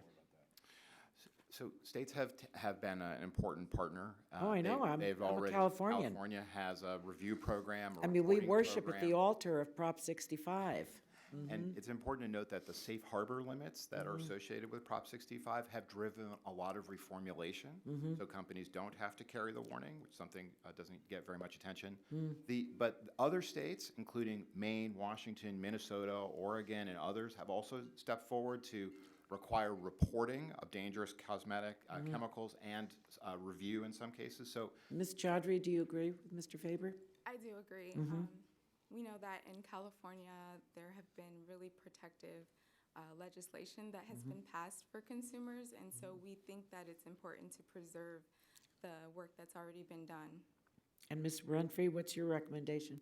I agree. We believe that the work that's been done, we don't want to go backwards in an I don't effort want to to leave pass you out, Ms. legislation. O'Donnell. What do you think? Tell us what you think. As the only manufacturer witness, I would say it is easier for businesses to comply with one federal standard rather than a patchwork of laws. So we would, defer to the committee and how that would be worked out. But it is easier for a manufacturer to be able to Yes. comply with federal standards. I think my colleague here has something that smells wonderful. I don't know, came from his district, I'm sure, right? No. It didn't? No. No? Well, I'm going to now recognize the ranking member of the committee, and I want to thank all the witnesses again. I think you're a terrific and important panel. Thank you, Madam Chairman. You mean the very aromatic Congressman John Shumkus from Southern Illinois. So, Let's not get carried away. well, when I open If this it's box Shumkus, up, yeah. you will know it is. So I'm going to talk to Ms. O'Donnell, but I looked up the definition so we can put things in perspective. Handcrafted, and the definition is to make something by manual skill, made by using the hands rather than a machine, is basically. So when we talk about big versus small, we're talking about handcrafted, that if someone's making soap in a barrel, right, and mixing stuff. So, listen, I met Sister Kathleen from Monastery Creations, and I am not going to cross her. I'm not crossing Sister Kathleen, and I think the issue is let's make sure we don't harm these handcrafters. So, Ms. O'Donnell, can you talk about the activities your association engages in to make sure your members are knowledgeable about the ingredients and processes they're using? Absolutely. We're lucky enough to have very good industry suppliers. And those suppliers, they actually encompass a lot. They don't just sell the raw ingredients to these people. They also provide video training. Some of them, they provide training via articles and things like that. But they also provide for every ingredient that they sell, MSDS sheets, certificates of authenticity for the ingredients, and safe usage requirements for whatever product, whether it be a soap or a lotion or whatever product it's going to be. As the HSCG, too, we disseminate information that's beneficial as well about safe manufacturing, good manufacturing practices, how to properly label your products, and how to be compliant with current regulation. So this also includes the fragrance debate that we're having, the fragrances that handcrafters are using? I'm sorry, could you repeat that? The fragrance inclusion. So what you had just described about the ingredients and the suppliers, does that include the fragrance aspect? It does, and handcrafters choose between using essential oils, which are derived from plant material in different ways, or fragrance oils, which are more man-made. But both of those come with safe usage rates MSDS sheets. There's also recommendations from IFRA, for safe usage rates in each product that is made, whether it's a topical product or a wash-off product like a soap. So, Mr. Faber testified that fragrance allergens should be disclosed on a label. What do your members do? Right now, they comply with current regulation, which is to list it as either a fragrance or fragrance or flavor. They don't have access. Our members do not have access to what the ingredients are in a fragrance, like a synthetic fragrance. That's not something that is known to us or disclosed to us. Okay, thank you. And let me go to Scott. In your testimony, you actually did a little history about where we've been and the battles you fought and where we're at today, and I think it's instructional. You tiptoed around it in your opening statement. I appreciate that. You described something of a recent evolution in terms of working with industry on some of the reforms we're discussing today. In a lot of ways, it sounds like an opportune time to be having this debate. So I'm curious what you view as the major hurdles moving forward, and what can the Environmental Working Group and what are you prepared to do to help us get this thing across the plate, not the finish line, to keep it in baseball terms? That's right, another baseball fan. So, so thank you for the question. The many companies, large and small, have supported similar legislation as the bills that we're considering today in the Senate, legislation that's been introduced by Senator Collins and Senator Feinstein. And that includes companies like Estee Lauder, L'Oreal, Procter & Gamble, Unilever, but as well as companies like Beauty Counter, and I believe all three trade associations representing handmade soap makers. So there is a consensus that among industry and NGOs that we should give FDA more power to review these chemicals and to conduct basic oversight. Providing some regulatory certainty is obviously very important to industry. But I think one good development is that industry, by and large, has agreed that we need to provide some sort of registration fee so that we don't set FDA up for failure. And I think we all heard repeatedly from Dr. Main the need to provide FDA adequate resources. I'm grateful that industry has agreed to support fees of some kind to help make sure that FDA can get the job done. Madam Chairman, I'm done with my time. I yield back. Thank the gentleman. I now would like to recognize the gentlewoman from Delaware, Ms. Blunt Rochester. Thank you, Wonderful Madam Chair. member of our subcommittee. Thank you. And I love our subcommittee. I'm glad I to do be here. too. This is really an important hearing, and I want to thank the panel as well for your testimony. The Environmental Working Group estimates that women use an average of 12 products a day. Between shampoos, conditioners, face washes, deodorant, hairspray, and makeup, the EWG estimates that's an exposure to 168 different chemicals. And for the average teen, it's close to 20 products a day. And in sampling a teen's blood and urine, the EWG found 16 hormone-altering chemicals. The safety of our personal care and cosmetic products is critically important for women and girls because of the impact on their reproductive health and health throughout the lifespan. And so my first question is for you, Ms. Is it Chaudhry or Chaudhry? Chowdhury. Chowdhury. Thank you, Ms. Chowdhury. In your testimony, you mentioned that vulnerable and underserved women and girls are disproportionately affected by environmental chemical exposures. Why are women of color more likely to have higher levels of certain endocrine disrupting chemicals? And can you elaborate on how these racial and ethnic differences are not explained by socioeconomic status? Yes, thank you for your question. So the issue is twofold, I think. One, we know that there's just a general lack of care for the formulation of the products that are marketed and sold to Black women and other women of color. But then also, I have a document that I included in my testimony, and it is a report that was done on environmental justice in beauty, in the beauty industry.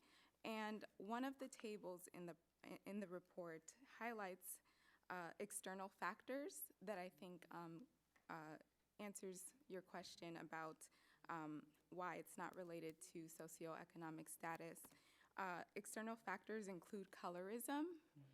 They include hair texture preferences, odor discrimination, and these issues are then linked to the products being formulated in different ways. So if I just take, for example, colorism, the vulnerable populations there are dark-skinned Black women.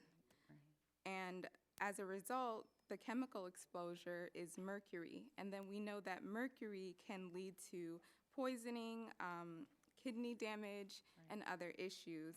And so the products that are marketed to us, studies have showed that they are more dangerous, they're more highly hazardous. And so that's one of the issues. The other issue, like I just mentioned, are external factors that are out of our control. And I guess just to even put a fine point on that, so whether you are rich, poor, middle class, if you're an African American woman and you go to a cosmetic counter, you're not asking, is there something dangerous in this product? You're assuming that it's been tested and things are okay. And their marketing, it's across the board. So it goes to any kind of woman. And I guess it also harkens back to a hearing we had before on maternal mortality. And if you could talk a little bit about the impact of the chemicals in these products on maternal mortality, because that was something that we hadn't even thought about in our hearing.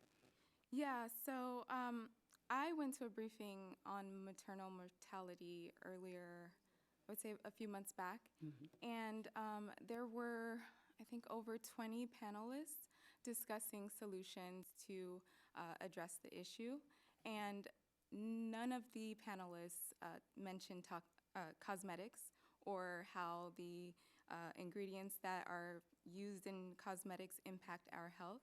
But we know that there are ingredients of concern that are in hair relaxers that Black women usually use. Chemicals like parabens, formaldehyde. We know that parabens have been linked to reproductive issues. We know that they've been linked to specifically uterine fibroid tumors, premature puberty, and endocrine disruption. And so there are definitely chemicals of concern that have been highlighted in different research that show that the products that Black women use have these chemicals, and I think it's important that we study the long-term usage of these products because girls are using these, and so you're using them for years, and they eventually have an impact on your reproductive health. Thank you so much for all of your testimony. I have additional questions that we'll submit to you in writing, but thank you so much for your work, and I yield back. Gentlewoman yields back. The Chair recognizes the gentleman from Virginia, Mr. Griffith. Thank you very much, Madam Chairman. Ms. O'Donnell, we heard some testimony earlier about registration fees. How does your organization feel about that? We feel that the registration fees should be, that small businesses under $1 million in annual gross sales should be exempted. All right. Because there's so many of them, just by the nature of the industry, there's people getting in and out every day. So it makes sense to allow a business to get up to that level. And Mr. Farber, you brought up registration fees, and I saw you nodding over there. You're in agreement with that. You had said something earlier about having a difference between the big companies and the little companies. We agree that the registration fee should not apply to companies with sales below $1 million, and that's how the fee provision in Mr. Pallone's bill is drafted. So the $1 million is everybody seems to think that's okay. Yes. Ms. Renfrew, we were talking about earlier, and the chairwoman said something about she sprayed something on her, how would she know it was bad or whatever, and you said don't spray. You want to explain that? Well, you were asking the question of whether or not there were harmful ingredients in fragrance, and one of the things that we know is we always say to people, if you're going to wear fragrance, maybe put it on your clothes, not on your body, because phthalates, which is one of the classes of chemicals that are most harmful to health, are used to bind the fragrance to your skin. So it may not be the actual fragrance, but what it is being used to bind it to your skin. And so, yes, I would avoid, there are a lot of harmful ingredients in fragrances we've all discussed. And you weren't making any comment then about just using sprays in general? I was not making comments about user sprays in general. I was speaking to the fact that I would avoid spraying it on your body if you can. And the reason I ask is my wife uses sprays from time to time, and they drive me crazy. Well, Because I'll be I don't want to walking get by in a and I- fight with your wife. Yeah, but and I I would, get, I get, but I would, I I get would a blast of I whatever would it is. concur, yes. Yeah, all right. I do think it's important that we look at some of this, but I also have concerns because sometimes when we give authority to a regulatory agency, they get carried away. And I have people who sell to farmers markets. I represent a fairly rural district, 29 jurisdictions, and they sell goat soap and goat hand cream that they raise their own goats and they milk the goats and then they make it themselves. They're right up your alley. I'm not sure they're even members of an association, but they're making small batches. And, you know, if you go in, as you indicated, Ms. O'Donnell, in your testimony, if you happen to be at the farmer's market and you say, well, I want fragrance-free, they say, well, I'll be back next week with some of that for you. Right. Or if you ask for a particular type. So one of the things I'm curious about is if we can have, because I had this situation with suckers in a different world where they were taking an over-the-counter FDA-approved cough syrup and mixing it in with the candy, and FDA came in and said, no, you can't do that anymore. And they walked away from a 50-year, it was a part of their candy business. They just said, we can't hire 3 people and build a lab for this sucker product and basically put that one employee of that small company in Bristol, Virginia, the Helms Candy Company, just put them out of doing that kind of work. They just quit. And so that's my concern. Is that your concern as well, Ms. O'Donnell, that they might get carried away? And could we come up with some kind of language that protects, if you're buying from the big company something that's already been approved, that you can use it in your handcrafted product or in your small company to then sell without you having to worry about having studies or tests, et cetera? Absolutely. I think that we have to be careful of what burdens we put on small businesses, both for not only the money that they have to spend to comply, but also their time, because a time to a small business is money.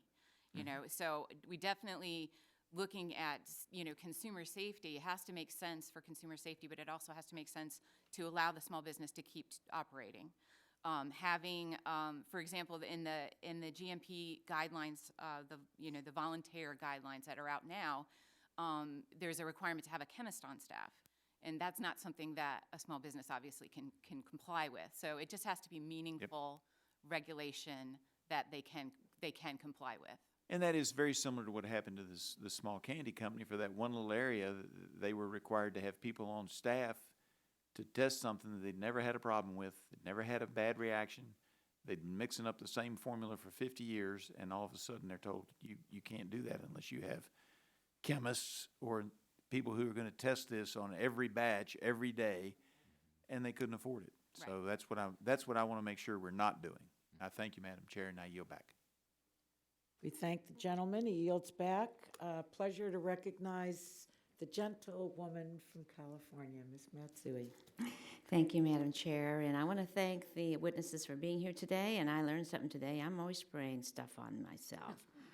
Gotta watch it now, my goodness. But anyway, there's a federal loophole in the Fair Packaging Labeling Act that requires manufacturers to disclose all the ingredients in a finished cosmetic product, with the exception of fragrances, flavors, and colorants. This loophole allows dozens, sometimes even hundreds of chemicals to hide under the word of fragrance, parfum, flavor on a product label, some of which have been linked to cancer, reproductive harm, endocrine disruption, and asthma. The California legislature is considering a bill that would require the disclosure of fragrance and flavor ingredients in cosmetics sold in a state that are linked to harming human health or the environment. I believe that we should even consider closing the same labeling loophole at the federal level. Mr. Faber, California has a new fragrance law that applies to cleaning products. Is there overlap between the fragrance ingredients used in cleaning and cosmetic products? From your perspective, should fragrance transparency only apply to cleaning products? Thank you for the question. There are many chemicals that are used in cleaners that are also used in cosmetics, and I'm glad you mentioned California's new law, because industry supported a requirement that we disclose the chemicals of greatest concern either on the package or through online or digital disclosure. So I can't understand why we wouldn't have a similar requirement for the chemicals of concern, hazardous chemicals, allergens, and so on in cosmetics. Okay, some companies are voluntarily disclosing most of their fragrance chemicals. Doesn't this demonstrate the disclosure of fragrance chemicals does not threaten their ability to protect trade secrets?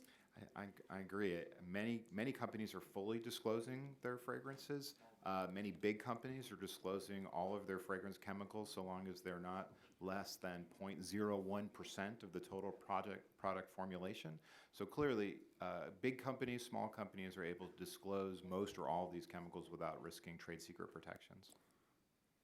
Okay, since many fragrance ingredients of concern are not included on a cosmetic product's label, is it possible for a savvy customer to shop their way around potential chemical risks? There are literally thousands of chemicals that can be hidden behind the word fragrance. So unless you're a chemist and you can test the product yourself, there is no way to shop around Yeah, the problem. I believe that too. To achieve effective transparency that benefits the maximum number of people, how should Congress consider applying a federal fragrance disclosure requirement? So at a minimum, we should be requiring the disclosure of allergens and chemicals linked to cancer and reproductive harm on the package. More broadly, we should be requiring much greater fragrance disclosure at a minimum through online disclosure, as we've done in California for cleaning products. Okay, well, thank you, Mr. Faber. I think it's clear when everyone has this right to know.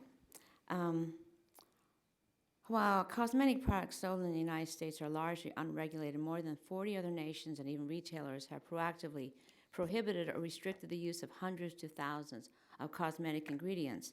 California is currently considering legislation that would prohibit the sale of cosmetic products containing 11 highly toxic chemicals which are banned by the European Union.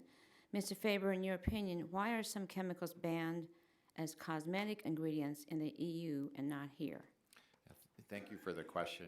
More than 40 countries around the world, the EU, Southeast Asia, South America, Canada, have now banned or restricted more than 1,600 chemicals. So clearly the problem isn't with our ability to do the toxicology and make decisions, is that we simply haven't updated the law governing cosmetics since 1938. Well, it's a long time ago, yeah. Okay, Mr. Faber, as you look to update federal cosmetic regulations, what role do you see state regulations and programs like California's having in the national oversight of cosmetic safety? So as we've talked about before, it's important not to go backwards. We should preserve the laws that have protected people by restricting, in some cases, formaldehyde, mercury, lead, cadmium, other chemicals, especially laws that have protected children's products and required the removal of some of those ingredients from children's products. Well, thank you very much, and I appreciate your viewpoint is my viewpoint also, so thank you, and I yield back. Thank you. Gentlewoman yields back. Chair recognizes the gentlewoman from Illinois, Ms. Kelly. Surprise. Thank you, Madam Chair, and thank all of you for your testimonies today. In addition to my role on this committee, I serve as the chair of the Congressional Black Caucus Health Brain Trust and the co-founder and co-chair of the Caucus on Black Women and Girls. Because of this, I'm invested in working to reduce health disparities for vulnerable and minority populations, especially women and girls. Ms. Chaudhry, am I saying that right? Chowdhury, I'm sorry. I want to thank you for your testimony. As an advocate for the health of women and girls, I was concerned to read your testimony about the chemicals used in some cosmetic products, and that cosmetic and personal care products are a disproportionately large source of chemical exposure for women and girls in this country. I was especially concerned to learn that with all the personal care products used by young women each day, and now that I've been here, I've been trying to think of what I've used myself. These products may contain chemicals that cause endocrine disruption or reproductive harm. While I understand that much of the science is evolving as we speak, and so we cannot yet quantify the exact impact of these chemicals on women, I would like to know more about these disparities that you mentioned in your testimony. You mentioned that women of color are exposed to more endocrine disrupting chemicals than white women. Can you speak a bit more about the specific risks to vulnerable populations? Yes, thank you for your question. And so we know that there have been at least 93 chemicals that have been linked to cancer, reproductive harm, developmental harm. And then we also know that Black women and women of color are particularly at risk because the cosmetic products sold to them are often the most harmful. And so studies like the Breast Cancer Prevention Partner Study that found after reviewing over 20 different products that the most toxic product was a product marketed to Black girls called Just For Me, which had endocrine disrupting hormones. The one hormone or chemical in the study that was of concern was formaldehyde, which is a releasing preservative. And the product Just For Me hair shampoo was even more dangerous than some of the cleaning products that were tested. And so as young Black girls and other girls of color grow up using these products over the years, they become more at risk to fibroids, to endometriosis, and to other health disparities and health issues that can later impact their ability to conceive and even just carry a pregnancy to term. I had a question. You mentioned that one product, but what about, and you might have said this and I missed it, when people go to the beauty salon and the products they use, are they under any restrictions or? Yeah, so we know that salon workers are also vulnerable populations, and so salon workers are in constant contact with these products on a daily basis or whenever they work. And so we at the National Women's Health Network think it's important for any kind of legislation around this issue to include labels that warn consumers and as well as professionals who use these products about the risks. And any of you can answer this. Do you think the legislation that we're considering here today will help to make cosmetic industries and products safer? And if you do, great, but what else can we do? How can we be more helpful? Anybody? I think it's time for Congress to take action. So I think that would be one way, and thank you for asking the question. I think in terms of having federal safety standards that everyone has to uphold will inevitably make the products that we're using on women and children and men across this country much, much safer. And I think having those standards will allow companies not only the opportunity to comply with the standards, but also to formulate products that work just as well, but with much safer ingredients, which is a real opportunity for businesses around this country and also protects the health of Americans. Anybody else? I'll just add, and like Congressman Shimkus, we're all in, and the staff have already done a fantastic job of trying to figure out how do you come up with a review system that doesn't set FDA up for failure, doesn't leave us with questions we can't answer when there isn't enough science to make a good decision, ensures that FDA does have the resources necessary to get the job done, and then make sure that we strike the right balance between the role of FDA and the role of the state. So I think we've closer than we've ever been in 81 years to finally updating this law. Great. Thank you. I know my time is up. The gentlewoman yields back, and I want to thank the gentlewoman from Illinois because she wears many hats, but she weaves them together, and it makes it really make a difference in girls' and women's lives. So I'd like to say that. The last person to question is Ms. Schakowsky from Illinois. Thank you, Madam Chairman, for the opportunity to ask these questions. Ms. Renfrew, I want to say how grateful I am to Beauty Counter for endorsing my Safe Cosmetics and Personal Care Products Act, H.R. 4296 this year, along with dozens of other clean cosmetic companies. I just want to mention, I want to ask you some question, but I want to mention on my bill that it does not allow preemption for states who have already taken bold action. We've discussed that a little bit.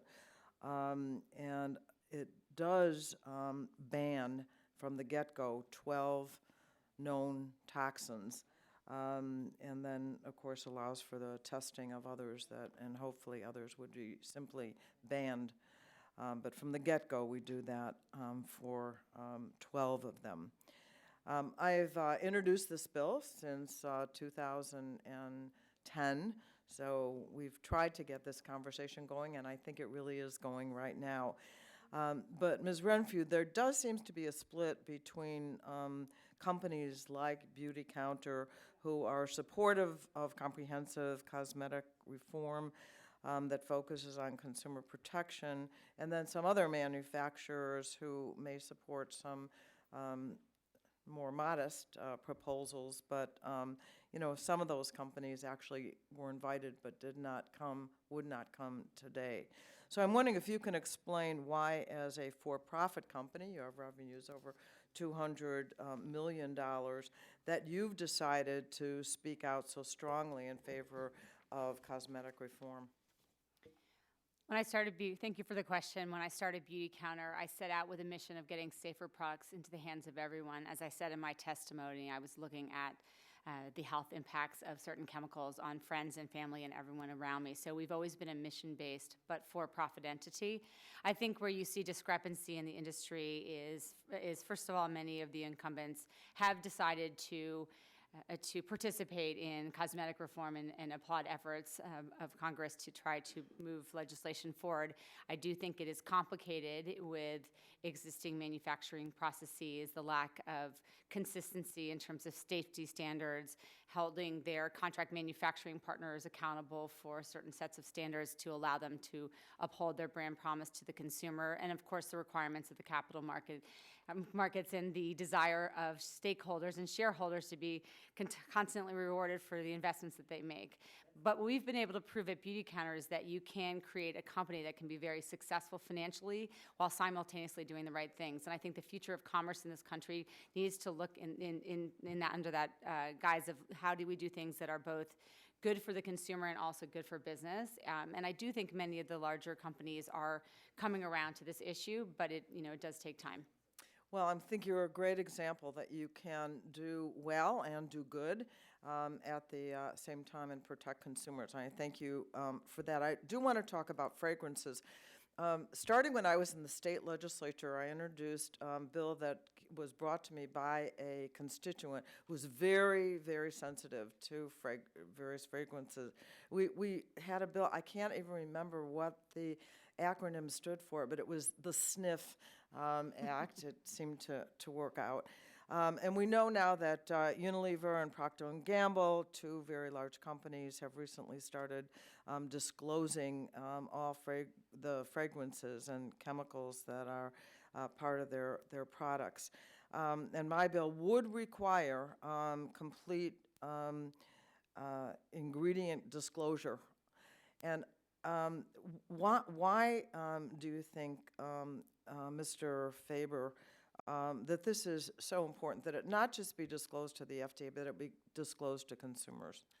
Well, at a minimum, the ingredients that are linked to cancer or reproductive harm, serious health effects, ought to be disclosed, in part because, as we've heard, FDA won't be able to get this review program up and running for some time unless we have deadlines. We don't know when those reviews will be completed. So until then, consumers are going to have to continue to rely on their own wits to shop around chemicals of concern.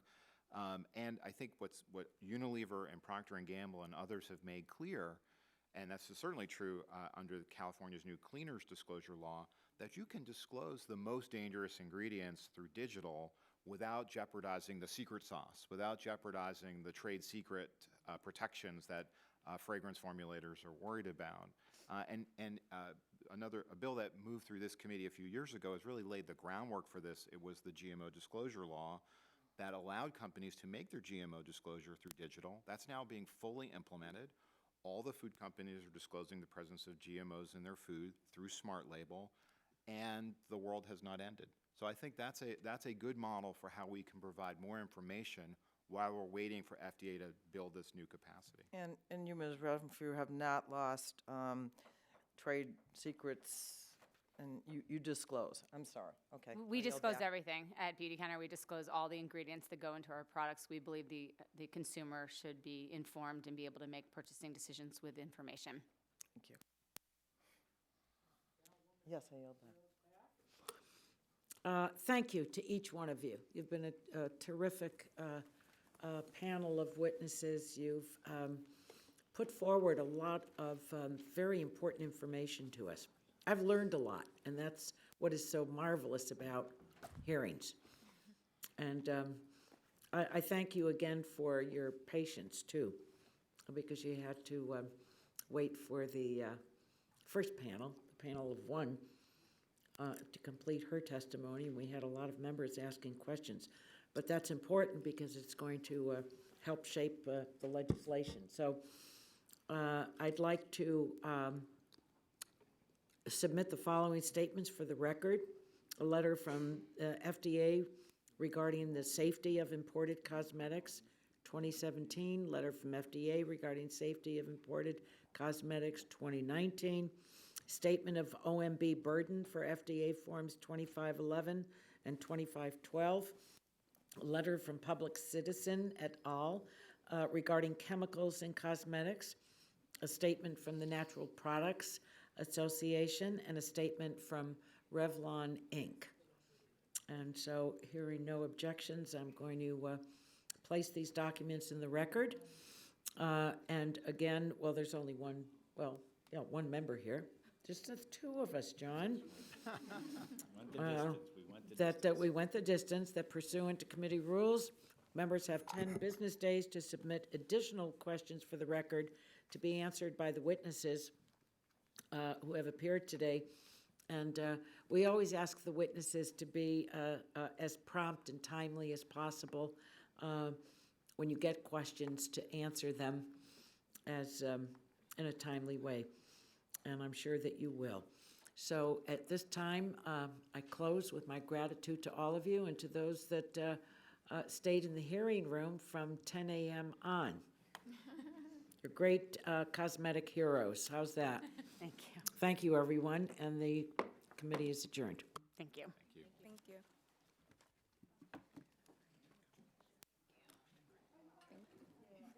You did too, of course.